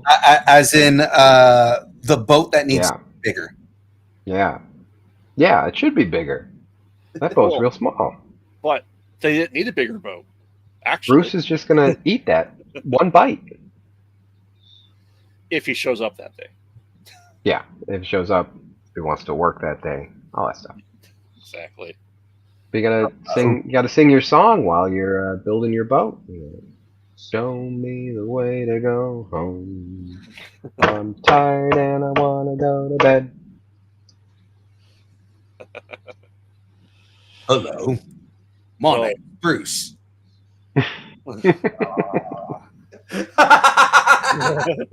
The anger in your voice there, dude. Yes, I understand they're trying to be cheeky by naming the giant shark Bruce. Yes. Not only the giant, the great white, because he was a great white. Yeah. Well, Phil, I think it's about time to get in some of these wrap-up questions. Oh, is it that time already? It's close. I know. About that time. Yeah, I know, Jason. You were an hour ahead of me, so I know it's getting late for you too. It's getting there. But this is prime work time. It's fair. It's fair. Very. All right. Let me get over here to this side, and there we go. All right. So let's jump into these wrap-up questions. So the last time you were on the show, we asked you, what is your favorite kind of taco? Okay. So this time around, what is your favorite breakfast item? Oh, favorite breakfast item. So I had to stop eating breakfast because cereal, that box is right in front of you, and you've got the bowl, and you can you could eat it, and then you pour more in, you can eat it. Yep. And it's tough to maintain body shape, lose weight when you're eating like 1,500 calories every morning. In cereal. But cereal is my favorite. Cinnamon Toast Crunch is great, but I'm not allowed to eat it. Basically, What I used to do. Oh man, this is bad. What I used to do. So for the amount of milk that I had left after eating the cereal, I would yeah. eat more cereal to cover that milk. Oh And just- yeah, yeah. Until my milk was Yeah, or until the boxes of cereal is gone. gone. Right. Yeah. But yeah, I love cereal. But now, as a 44-year-old man, I eat oatmeal, and I usually don't eat until noon. But sometimes it is a breakfast. Sometimes it's oatmeal, and oatmeal from the big oatmeal jar, the Yeah. big oatmeal canister, so that I have to add my own sugar. Depending on And, how you make your oatmeal, my wife calls my oatmeal Disneyland because okay. she said it's What children? Are there children in your oatmeal? What's no. She said oh, because okay. she calls it Disneyland because she said the whole house smells like Disneyland when I make that. Okay. All right. What goes in there? I need So to know now. what I do. So I do it with milk. Churros? I do it with milk. Hmm. Milk, cinnamon, vanilla, a shit ton of butter, and The butter too. Okay. sugar. Now, what I do is I How much is a churro? Yeah. pretty much I put that in the pot. Kind of like heat that up on the stove, and then add so basically mix the ingredients first, and then add the oatmeal to that, and then boil that down. Yep. And that is my Disneyland. That's my recipe for Disneyland oatmeal. Yeah, that's hardcore oatmeal. Just putting it on the stove is hardcore. Yeah, instead of putting it in the microwave, I'm sure I could Microwave person. put it in the microwave, but I A mean, little bit of maple syrup. yeah, A little bit of grape nuts. I can eat grape nuts because you can only eat so many grape nuts before you go insane. Your teeth fall out. right. Yeah, Grape- eat some oatmeal. Yogurt. Yogurt is good. If I have cereal in the house, I can put it in yogurt because that's then a two-part process where you have to put more yogurt in and then also more cereal. And if I have two steps to it, I have enough brain. I have enough brain barriers that I can stop myself from just eating the whole box. What are we looking at there? Protein drink. Okay. No, it's yogurt. Oh, yogurt. Okay. Yeah. It's backwards for us, Phil. Remember. Yeah. Yeah. Hold on. Let me fix that. Eh. Boom. Ah, Oh, okay. All right. This That word makes a lot more sense now. it does. Chobani. Chobani. Yeah. It's saying it's like because it's just saying it's got 20 grams of protein, but it is a Greek yogurt in a bottle. Yeah, that stuff's good. And Greek yogurt every Sunday though is making fancy breakfast day, and that's waffles, pancakes, French toast. Make French toast sandwiches with cream cheese. 2 pieces of French toast. Put some cream cheese in the middle. Put some berries on top. Make a good berry syrup out of whatever berries my daughter hasn't eaten that week. Throw them all into the pot, or they go bad. That sounds delicious. It does. So that's an easy one too. You put in there a bunch of water, a little bit of vanilla, a little bit of brown sugar. Just kind of boil it down a little bit. Mhm. Make all your own stuff. There you go. And then eat lots of eggs. What is the worst horror franchise? Oh, the worst horror franchise. The worst. So, I just watched them all for the first time. I had never watched any of the Final Destination movies. So, The look on his face after he said Final Destination is is that a good look or a bad look? We're gonna have a Final Destination fight here, or They're awful movies. my they're not good. issue with the Final Destination movies is like every first movie, fine, that works, okay, and then they have like 5 more movies and 0 new ideas. It's there's no twist. There's no like, here's a interesting story we can tell with this premise. Like, what is this death thing? Why is death so excited about making random event deaths? You could just, if death wants to kill someone, you just like give them a heart attack. You don't like have a marble roll down a hill and then knock over a nail, and the nail goes into the tire of a car. There's so much easier ways to kill people. Well, what you realize is that Rube Goldberg died and became death. I guess like that's like, tell that story. Tell me that story. Why are all these deaths so damn complicated? But yeah, they never have anything else to do with this story. They come up with one story and then have a whole franchise with zero new ideas. They tried to make and every movie you watch the beginning scene, you know who's going to die, and then they all die, and then the person at the end dies, and the movie is over. I kept watching each one, so I'm like, I'm going to watch all these things. I got art to work on. I can sit there and put a movie on. Mhm.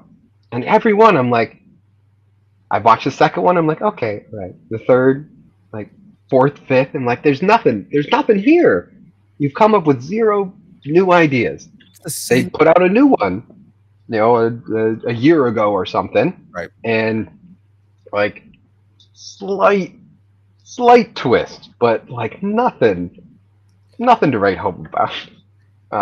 They tried to make it seem like they were going to change the story in the new one, and it didn't. It was the same. And it did. I just want to keep doing the time loop thing of like, oh, we're going to tie it all back into something else. They don't have that.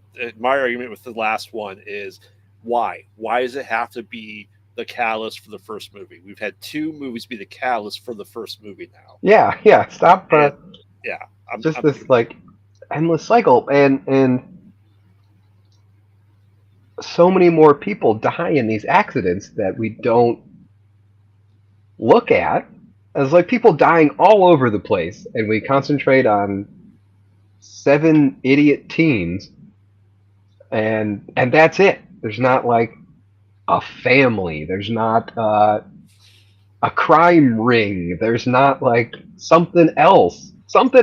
Any other concept here? You know what needs to happen? Fast and the Furious Final Destination crossover. Yeah, like no one stays dead in Fast and Furious. No.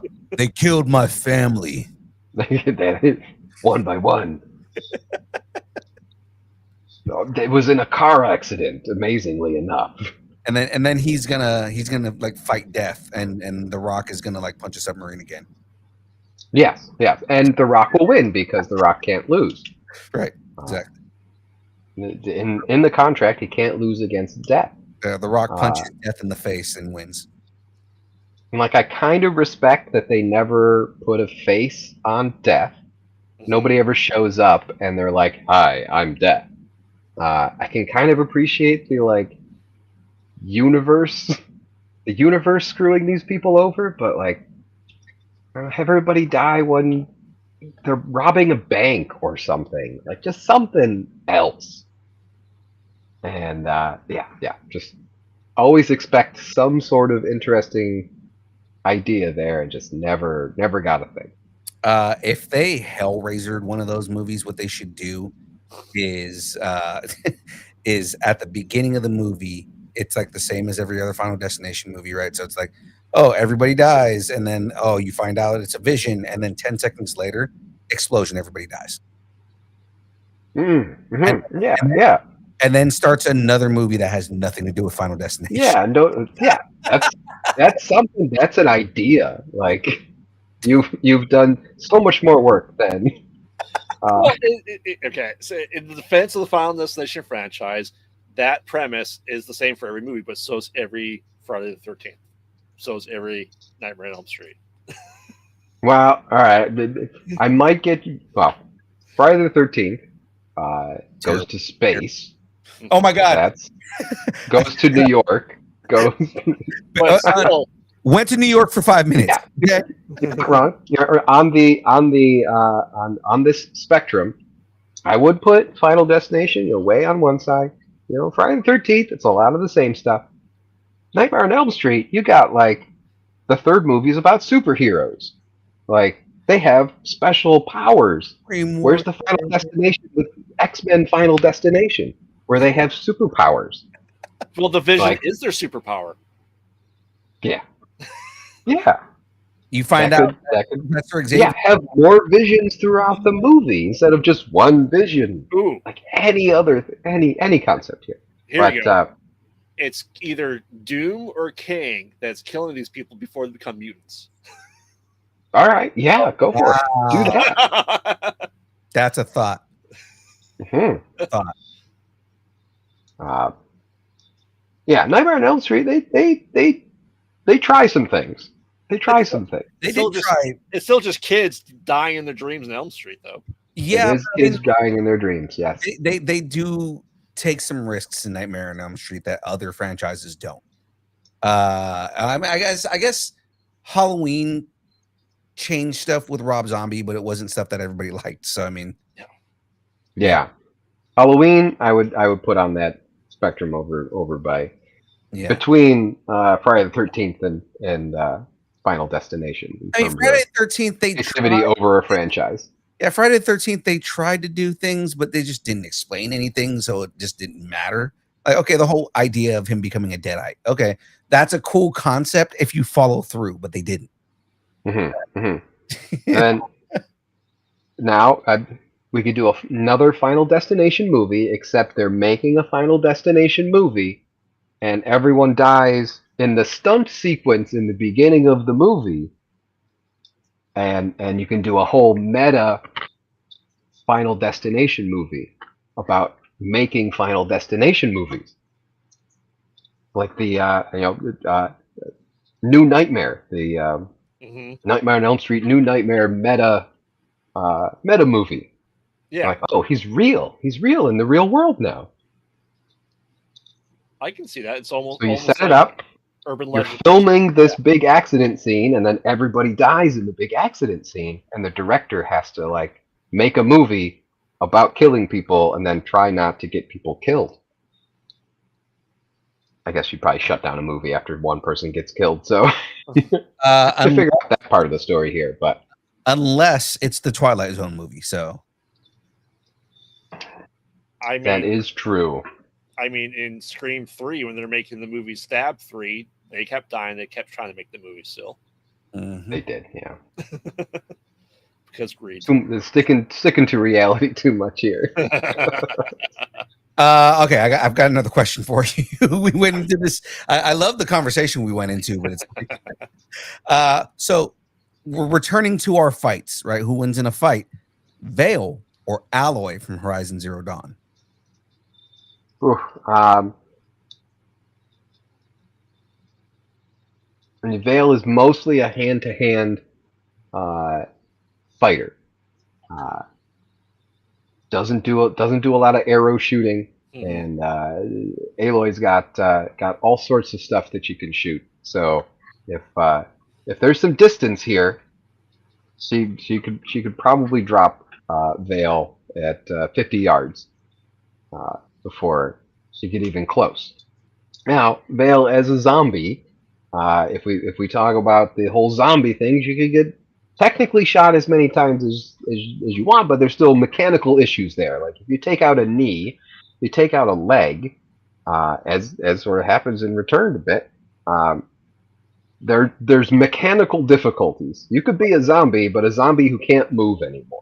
Right, and Aloy, she's gonna be smart enough to be able to target. Yeah, you blow off the legs, and then you just don't walk within arm's distance of the zombie. You're good.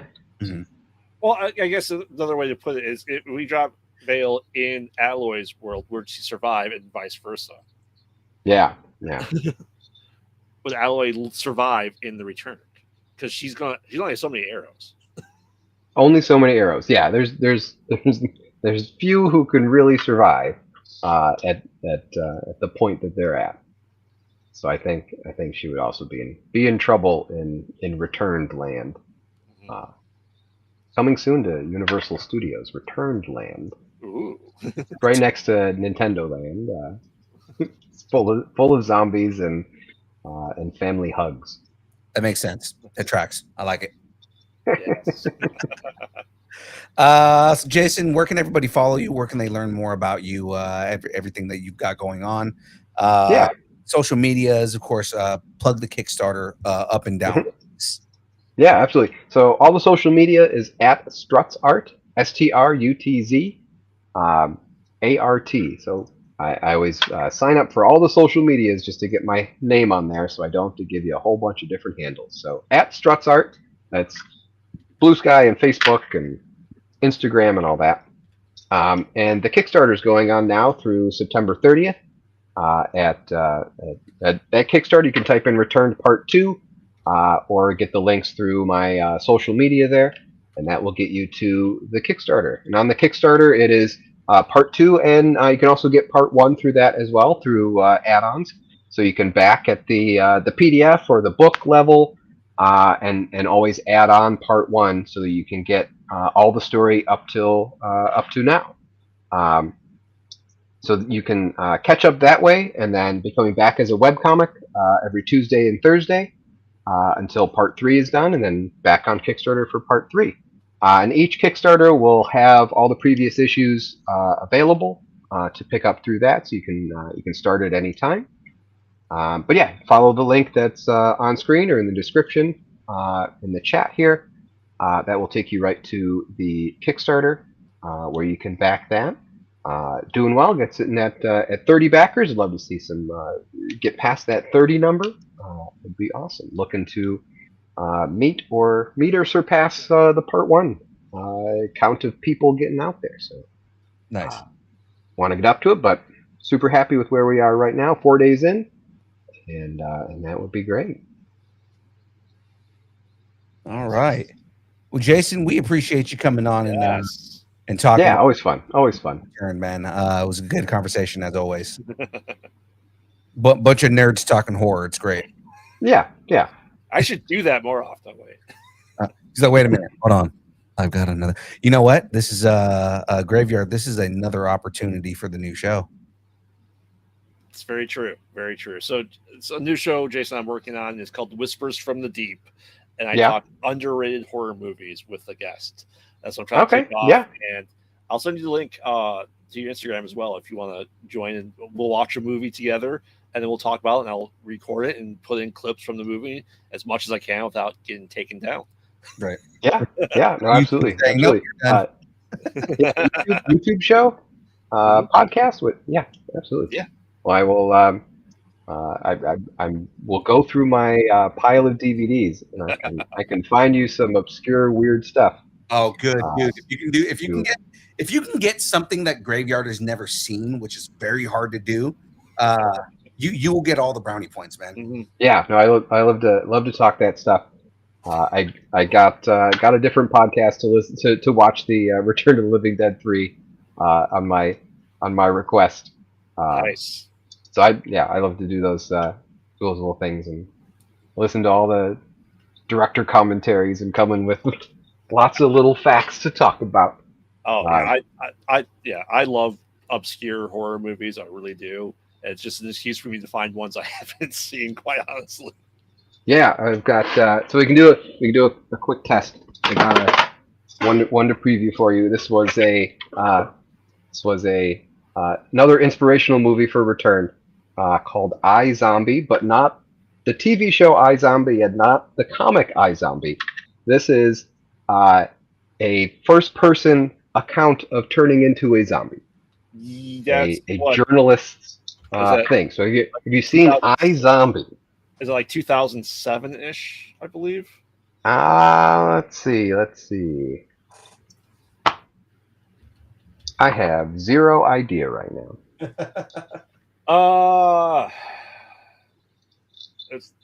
Who directed it? Is it Ken Loach? Andrew Parkinson. Yeah. Okay, that was 98. It's a Fangoria. It's a Fangoria movie. Yep. Yes. I know that because our independent horror movies do found footage. So I try to Nice. look at all that stuff. Yeah, I haven't watched this in a very long time though. It's one of the few like, let's examine what it's like to be a zombie type movie. Yeah, because Solon did something a few years ago, being a chronicle of turning into a vampire in the same style as iZombie. Oh yeah, Yeah. excellent. Yeah, check that out. Awesome though. I'd watch it again though, because most people don't know it, even being Fangoria. Yeah, it took me a while to find a copy and check it out. But yeah, that sounds fun. That would be great. Yeah, for sure. All right. Well, we still have about 18-ish minutes here left, but if you want to stick around, we have to finish up our bracket. Yeah, what are we working on today? Last time it was video game consoles, I believe. Yes, I did a trilogy of trilogies to find the best trilogy of them Okay, all. all right. Yeah. We're down to our final four. We haven't done the bracket in a while, actually, have we? No, it's been a minute, man, since we've actually done that. Because I made the brackets, and then I'm gonna do this is the best one, and then we have all three compete for the best trilogy overall. Then to take the same bracket and make it the worst trilogy bracket. Okay, yeah. Invert the whole thing. Yeah, exactly. Yeah. So what's left here? Our final four is first up is I'll tell you what we have. We have the Robert Langdon trilogy. So Dan Brown. We have the Mighty Ducks trilogy. Okay, yeah, all right. We have a Quiet Place trilogy. And Meet the Parents. Oh boy! All right, okay. So those first up, survived. Holy shit! Yeah. I am intrigued how you got to this place in your lives. Yeah. Reanimator was beat out by Robert Langdon. Reanimator beat Troll. Robert Langdon beat Neverending Story, which beat Blair Witch. Troll beat Prehysteria. Robert Langdon beat Vampires. X beat the Trolls, as in the animated Trolls series. Okay. Yeah. Mighty Ducks beat out Stargate. The Ring beat out Mimic, which beat out Stuart Little. Mighty Ducks beat Mimic. Van Wilder beat out Urban Legends. Van Wilder beat out My Big Fat Greek Wedding. Okay. Yeah. My Big Fat Greek Wedding beat the Triple X series. A Quiet Place beat Taken. Taken beat Porky's. Problem Child beat Maniac Cop. Meet the Parents beat Skyline. Pee-wee. Problem Child is more scary than Maniac Cop is. But Maniac Cop, two of them has Bruce Campbell, so I always vote. Yeah. Pee-wee, his three movies beat out the Sandlot trilogy. Rush Hour beat out Not Quite Human. Rush Hour beat Pee-wee, but then Meet the Parents beat Rush Hour. Okay. All right. So Robert Langdon versus Mighty Ducks is where we're at. Yeah. It has. I honestly, I don't think I have watched all of the Langdon movies. I may have watched all of the Mighty Ducks movies, but like when the Mighty Ducks movies were new. Right. So 94, 97. I don't know, 30 years ago. Right. Watched those movies. I would say I probably have more affection for Mighty Ducks. But that's probably stretching the definition of the word affection. I don't know if anyone can tell me what happens in Mighty Ducks 3. I think it's a meta thing where they're trying to make a Mighty Ducks movie. They all just turn to ducks. But then they play a game for real? I don't have the pitch down on that yet. My vote is Robert Langdon because I think the novels are great. I think the movies were pretty decent adaptations of them. Yeah.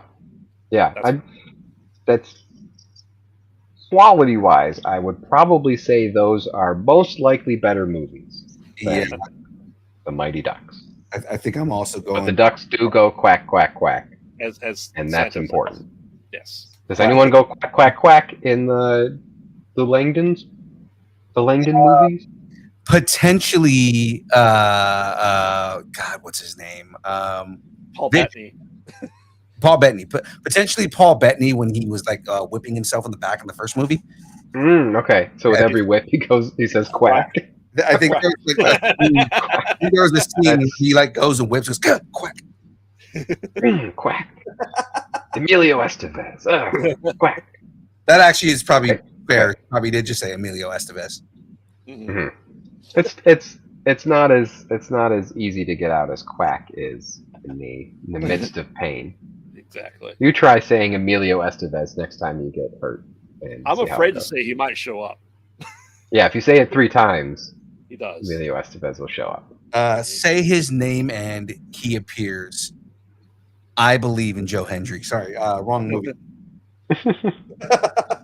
So Phil, I would probably put the Langdon movies above the Mighty Ducks, despite liking at least the first Mighty Ducks movie. Yeah, I'm going Robert Langdon. Yeah. I completely agree. Yeah, it's. And I do respect that you really kept it to trilogies and not just like series of movies that we only think of as 3 movies, but are 4 or 5 movies in now. I had strict rules when making this list. Yeah. We got into arguments with some of our chat because they were like, well, how come you're not doing this movie? Because it's not a trilogy anymore. Yeah. People you're not doing The Matrix because now there's a 4th Matrix. Right. Yeah, and people are like, well, Iron Man. Iron Man's not a standalone trilogy. No, I wouldn't say that. Yeah. All right. Well, chat. This is you have another minute here to let us know. Wake up, chat. Say Wong, Sack Deadpool. Listen, Sandra voted for Mighty Ducks. Of course she did. Yes. Quack, quack, quack. Quack, quack, quack, quack. And there is no Major League Hockey team about uncovering the secrets of the Catholic Church. So true. That's a point in the Mighty Ducks' favor. They inspired a real team. That would be an interesting storyline, though. The hockey team that investigates the Vatican. If the Mighty Ducks are investigating the occult mysteries of the Catholic Church. Yeah. Sure. Yeah, that sounds good. The way he put it was just like, they don't. The Catholic Church doesn't have that. Sandra, what that means is you like nostalgia. That's what it means by that. She said, what's that supposed to mean? That says she likes Mighty Ducks. So, that's all. I get it. Oh, yeah. All right. Well, that's the way it's going to be. Robert Langdon. Moving up to the finals here. So next up, we have A Quiet Place versus Meet the Parents. Yeah. A little bit harder because Quiet Place movies have actually been pretty consistently good. Mm-hmm. Pretty good. I've only watched 2. I haven't watched the 3rd one yet. It confuses me as a concept, but let's go for it.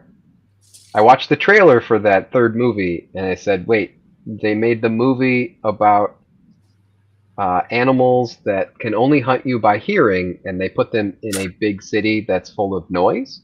Mm-hmm. How does this work? I think the idea is overwhelming them with sound, and that becomes... Yeah, but that seems like it shouldn't work. But I'll watch it one of these days. But the first 2, great, limited, little emotional horror, creepy movies. Right. So I think on the strength of those first 2 movies, and the let's invert this and put the quiet monsters in loud place, where they can jump down buildings and break every window on the way, and then still hunt people by sound as glass is falling all around. I don't understand this concept, but I appreciate they don't have Daredevil's weakness. Too much sound doesn't overload their systems. Okay. So they can still hunt people while car horns are going off. It doesn't seem efficient. Hey, clearly know how to differentiate car horns from people screaming, okay, and which one to go after. Being here for the very first time in their lives. Yes, I guess so. Yeah. But on the basis of the first two movies, I want to give it to that. I want to give it to Quiet Place. But let's hear thoughts on the other direction here. Yeah, we have 2 votes for Meet the Parents from chat. I'm doing Quiet Place just because I don't think Meet the Parents 3 Little Fockers was particularly good. That's also a third movie that I haven't seen. So I guess the Meet the Parents and the Quiet Place are at least on equal footing with me. Mm-hmm. So what about you, Phil? A little bit harder for me because like Quiet Place movies, again, there's something about the level of acting and the level of just kind of like primal fear that is set up in those movies. Mm-hmm. That is something that I enjoy. But at the same time, Meet the Fockers, those movies are just absolutely rib-splitting hilarious. So Great, great casting and fun stuff. Right. So I mean, like I really enjoy those movies. So that makes it a little bit harder to kind of pick which one I feel is the better trilogy. Mm-hmm.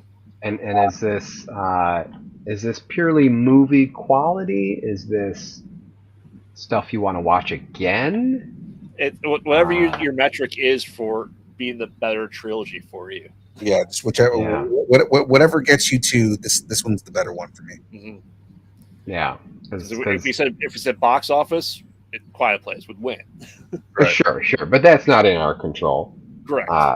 Or is so only $15 at a time is it in our control. Because in terms of movies you'd want to watch again, having watched the first 2 Quiet Place movies, I don't necessarily feel like I need to watch them again to get anything more out of it. And it would probably be, in fact, like diminishing returns.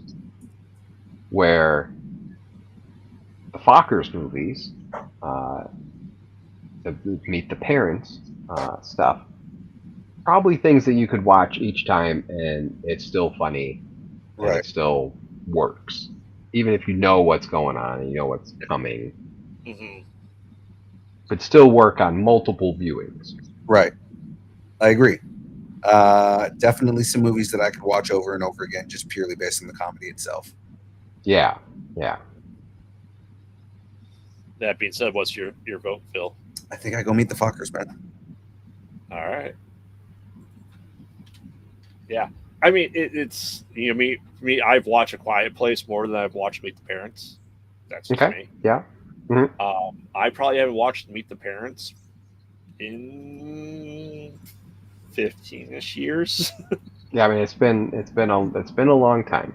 Yeah, but not really ones I would necessarily rewatch either. I just rewatched them recently. I mean, they still hold up. They're still pretty funny. Yeah. But that being said, Meet the Parents does move up. So it's then Meet the Parents versus Robert Langdon. Intriguing. Mm-hmm. I having not watched any of the Da Vinci Code things, I feel unqualified. So, but now I'll have to watch them. So yeah, like I said, see what's going on. They're okay. It's a modern Indiana Jones or National Treasure, I think. Sure. Yeah. So I really enjoy the books, but those are also ones that you only generally watch like once or twice. It seems like they're. My guess is that they're all like puzzle mystery movies, and you solve it at the end. Yep. You find out that that Jesus was married to Mary Magdalene, had kids, Mary of Engine. Yeah. And I already knew that. One of the kids is Tom Hanks, and Yes. has a twin brother who was the Pope, and making stuff up here. That's fine. We tend to do that on the show anyway, so it's fine. So if it's a puzzle movie, you can watch that once for the first time experience and get the puzzle. You watch it the second time and be like, oh, there's all the clues that led up to what the real ending is. Third or fourth watching, I don't know. Does it still work? Is it still exciting? No, it's not. No, okay. So it's more about the puzzle. Yeah. Oh yeah. Like in Indiana Jones, like that's. I mean, You're not really discovering anything. You're just kind of watching the adventure. You're watching scenes happen. Melt. But it's not like, oh yeah, they were Nazis in the end. Like they've been Nazis the whole time. They've been Nazis the entire time. Exactly. They were Nazis the whole time.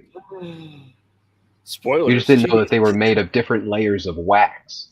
That's the real secret. Right. Yes. Face melters, but not like the fun metal kind. Mm-hmm. Yeah. So Phil, what are you going with? So we're doing Robert Langdon versus Meet the Parent. Yeah, Meet the Parents. Yep.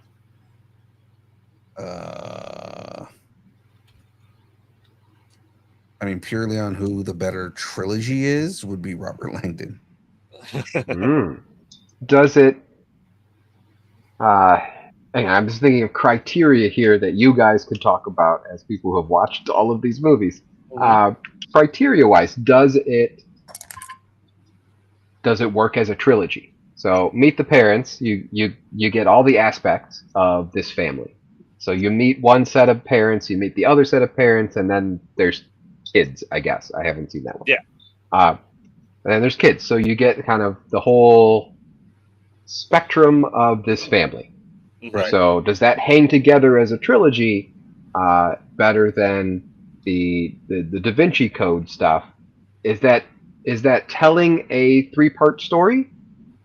Or is each movie like a separate puzzle? Just different adventure. It's different adventures with the same guy. It's like I said, it's Indiana Jones. The Indiana Jones trilogy doesn't really mesh together as cohesive. Yeah, it doesn't like tell a whole story. Right. I mean, kind of. Before The Matrix had a 4, if it was a trilogy, that's like it is telling a 3-part story. Yeah. And that that type of trilogy, I think, would win for me as this is 3 movies that work as 3 different movies, but then also tell one big story. That would speak to me as a trilogy, but maybe neither of these movies do that, but maybe Meet the Parents. Would you say that functions as a trilogy better than 3 Langdon movies? I don't think so. I don't think the third part is necessarily to meet the little Fockers is the end cap of it, especially as the fourth one is going to be coming out, which then is supposed to come full circle. So that the quadrilogy would be the better set of story versus the 3. Okay. So. Yeah. Yeah, it would seem by like rules of trilogies. I guess Meet the Parents. What I want a trilogy to be is like a complete set. But I guess either of these movies, you could just make a 4th one. They're making a 4th Meet the Parents. What's this one called? Fuck off? Do they go on vacation? They fuck off to vacation? I don't know. I don't know if it's going to be called Meet the Parents again because. Oh, is it? Because now the idea is what everyone's saying is that now is Ben Stiller the they are now the parents, because technically he's older than Robert De Niro was in the first Meet the Parents. Yeah. All right. Oh, that's terrible. It's one of those. It's one of those. We're closer to the pyramids than whatever. Yep.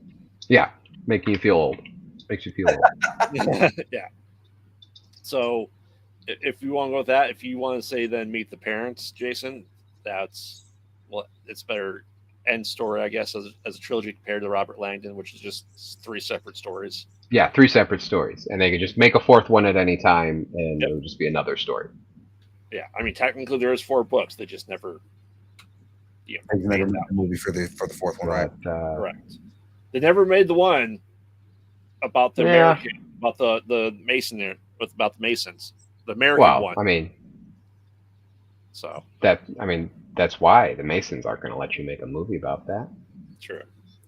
You can All right. you can piss off the Catholic Church, but you can't piss off the Masons. Who's gonna build your brick wall? Exactly. All right. Well, that means Meet the Parents has won this trilogy. Oh shit! Interesting. Very interesting that Meet the Parents won the entire thing. Well, not the entire thing. This No, but I mean like this section. Yeah. Yeah. So Mhm. Meet the Parents will be going up against next time because we're at time here. Teenage Mutant Ninja Turtles won that bracket, Mm-hmm. and I don't recall what the other one was. I'll have to find that one. I don't recall. Do you recall, Phil? I don't remember. It's been so long since we've done these. That it has. So hold on. Do I have it here? Yes, I do. No, I don't. Sweet. I'll have to find it. But that's where we're at. We're at that time, Phil. Okay, so I only have a little bit of the bow left because I'm Yeah, a little bit. bow. A little bit. Yeah. So let's We sing you out. Here. Show me the way to go home. I'm tired and I want to go to bed. Oh, sorry. The other one was the Dark Knight trilogy. That's right. Ooh. Dark Knight trilogy is the one that won the first one.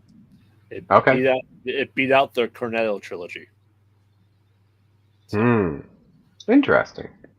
Interesting that it beat out the Cornetto trilogy of all trilogies. That the Cornetto trilogy made a splash in this whole thing because I don't think anyone expected that the Cornetto trilogy was gonna go that far. No. It almost won the whole fucking thing. It a beat loose trilogy. It's a loose trilogy. Cornetto trilogy beat Back to the Future, Sam Raimi's Spider-Man, Lord of the Rings, and Austin Powers. Oof. I don't know. I don't know if I can back those. I don't know if I can back those decisions, but it's not my show. Part of it is the chat. Yep. Yes, that's also true. because Blame Graveyard it on the chat. I Graveyard get it. absolutely hates Back to the Future. I do. So, so he made the argument for why Back to the Future shouldn't win. Yeah. What movie trilogy actually has a good third movie? Is my only question. After you thinking about all these trilogies, you're naming all these trilogies, and the third movie is always like, man, that one's. I thought Return of the King was pretty damn good. That's a good one. That's a good pick. That's a solid pick there, sir. And that falls like very hard into this is a 3-part story. Mm-hmm. Which, I mean, there are 3 movies, so definitely is a trilogy. But is it a trilogy in the same way? Yeah. But like, Yeah. Teenage Mutant Ninja Turtles, bad third movie. I might get some hate, but the Batman Begins, third movie is certainly the weakest. How about that? I don't know. Lots of things are like, oh yeah, those are good movies, but the third one, I don't know if I consider Batman Begins to be a good Batman movie. okay. Really? Mm-hmm. Batman Begins, you don't consider a good Batman movie? It's the one where he begins. Right. Because it's starting the story of everything. Okay, so my argument for that is Scarecrow is wasted. Okay, no, okay. That I'll agree with Okay. you. Scarecrow is 100% wasted in that movie. And Ra's al Ghul is wasted as a villain as well. Scarecrow was wasted in the entire series. Yes. Because you had a really well played, well developed character that did not get any due no matter what version you look at. Yep. Yeah. You know, and this is why I keep making the argument. I was talking about this on the show earlier this week of why I think Cillian Murphy should be Doctor Doom overall. Mm. Yeah. I feel like Cillian Murphy is the only person that is worthy of being like a permanent Doctor Doom. RDJ, awesome, but I think RDJ is a placeholder until we get a permanent Doctor Doom in the universe. And I think it's until the reset. Yeah, and I think that person should be Cillian Murphy. I think Cillian Murphy is the right person for that role. I don't know. Here's my hot take. I think Cillian Murphy would have been better, Mr. Fantastic. Too creepy. Yeah, I don't know how I feel about creepy looks to me. Yeah, you don't think he can pull off the intelligence after Oppenheimer? No, I'm not saying that I don't think he can pull off the intelligence. I just feel like I don't know if I see him being a better. Yeah, I'm not. I don't know if it's the intelligence part. I think it's the other, the family part of the Fantastic Four that Right. I think might be more difficult. Right. Just so you guys see here, He's a good actor. He would figure it out, but I don't know if the look is there. Right. I don't think he has a look for it. Whereas he's handsome enough that he can be Victor Von Doom. Because Victor Von Doom needs to be someone who is vain, somebody who is very confident in himself, and Cillian Murphy plays that very well. Mm-hmm. Right? Because looks-wise, it doesn't matter. It could be anybody. Well, no, because under the mask, eventually, you one of the biggest character flaws, and there's a lot of them, but one of the bigger character flaws that that Victor Von Doom has is that he's such a vain person. There's a comic where when he finally does the face reveal, it's just like a teeny little. It's like a little scar on the side of his face, but because he's so vain, he's like, it blemishes my face for all eternity. So I am horribly disfigured. But it's like you're still like fucking movie theater. You're like movie actor, gorgeous. Hey, you don't understand. When you have that scar that's there from that shaving accident he had when he was 20, he can't shave his face well enough. So it's always just hard to shave around to that scab to make it not come off. Yeah. So it just has it's a scab with a little strip of hair that's stuck to it now. Still a scab. 50 years later. Still a scab 50 years later. We see where the boat's at right now. Yep. It's a good boat. It is. It's a shame what's going to happen to it. Mm-hmm. What's going to happen to it? Find out next time. Not only on Distance Dirting, but in Jaws. Watch the movie about the shark, guys.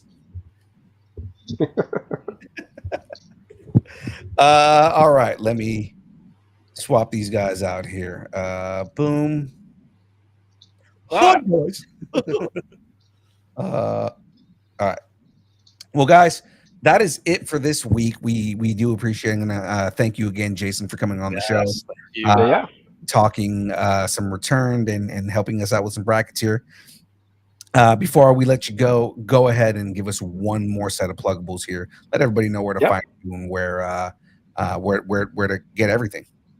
Yeah, Strutz art on everything. You can see making of videos on my YouTube channel of pretty much every page of Returned. You can watch me do all the inking, time-lapse stuff and coloring. You can find the Kickstarter at the link in the description here, or go to Kickstarter and type in Returned Part 2. You can find that there. You can pick up Return 2. You can pick up Returned 1 as well if you're new to the series. But it's a medieval horror family drama where Vale is trying to help her family escape the zombie horde of which she is a part. Find me at Strutz Art, find my YouTube channel, and check out the Kickstarter. And you can also go read a bunch of Returned at returnedcomic.com. I put it up as a webcomic, free webcomic, so I can send everybody there. You can see that part 2 is done, but you could read the whole comic that way, page by page, or read it in nicer form from the Kickstarter. But you can go see if you like it for free right now. Boom. There you go. We appreciate you, man. Graveyard. Please give everybody, let everybody know where they can find you, sir. Yes, I am Graveyard, co-host of the Mostly Pod at Night, Mostly podcast. Mostly Pod. at night. Mostly. Yes, you can follow us on social media at Pod Out at Night. And as an hour and 12 minutes ago, our final chapter of the Friday the 13th franchise has come to a close. Make sure to check it out on anywhere you get your podcast. We really appreciate it. And, you know, I have been typecast as Graveyard in Night Terror coming out. We're filming that in November or December. Yeah, I'm excited for that coming out and working on other projects as well. Starting Decades of Horror here in a week or two, working hopefully on Family Man projects. And so, yeah, check us out. You can see all the stuff I'm doing over there. And check out Conversations in the Void every Wednesday night at 9 p.m. Central. And hopefully Whispers from the Deep coming here very, very soon. Thank you. Perfect. Good. All right. Dilly dilly. Dilly dilly. Well, ladies and gentlemen, you know who I am, your boy, Young Phil.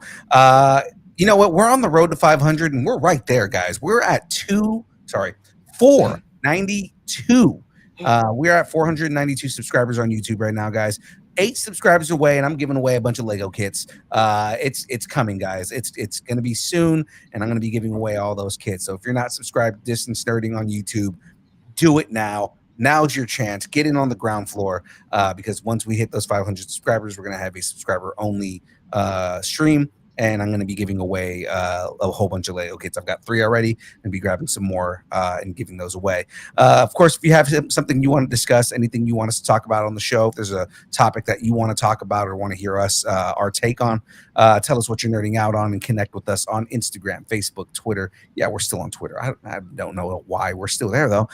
TikTok, Twitch, Threads, YouTube, Discord, Blue Sky, MySpace, Vine, GeoCities, Friendster, Second Life, AIM, Farmers Only, Christian Mingle, OnlyFans. It's only pictures of Aaron Watson's feet and mandals, the beard, Jamez's glasses, judging you for not getting a subscription to Distance Nerding right now. And of course, everything she would do for money, which is a whole bunch of weirdness and him hard reacting to this voice right here because I know he hates it. And I do it just because it bothers him. So I hope you hear this later, buddy. I hope you hear this and you shit yourself. That's exactly where it should be. All right. Well, ladies and gentlemen, if you'd like us to break up with your boyfriend, girlfriend, significant other, pet, schoolyard bully, annoying neighbor, or just tell us how much you enjoy us, hate us, or wish the internet would consume us completely and spit us out at the feet of death so he could kill us again, then send us an email at distancenerding@AOL. I could not say that for some reason. distancenerding@AOL.com. And we will read it live on air. Well, ladies and gentlemen, that is it from us. It's been a great time. Yes, Graveyard, I haven't fixed it yet, but we're still going to play it. So I know. Oh, and tune in to Jet Nerdy tomorrow at 8:30 Central, 6:30 Pacific. And it's either to be hosted by Freight or the one and only Dodds himself. That's right. Dodd from Screen Crush, ladies and gentlemen, will be on the show. Whether he's participating or hosting, you got to tune in to find out. So see everybody tomorrow at 6:30, 8:30 Central, 8:30, 6:30 on our time. Yeah, your time. Yeah, but 8:30 your time. 9:30 if you're Jason Strutz. My own time zone. Your own time zone, exactly. Well, ladies and gentlemen, that is it from us. As always, thanks and keep nerding together. Bruce, it's time to go to sleep, buddy. Go to bed. By Bruce, I don't mean the shark. I mean Sandra Betty's son. So, Bruce, go to bed, buddy. We will see you later. And again, Grave, don't hate me. I keep forgetting. So, Distance Nerding.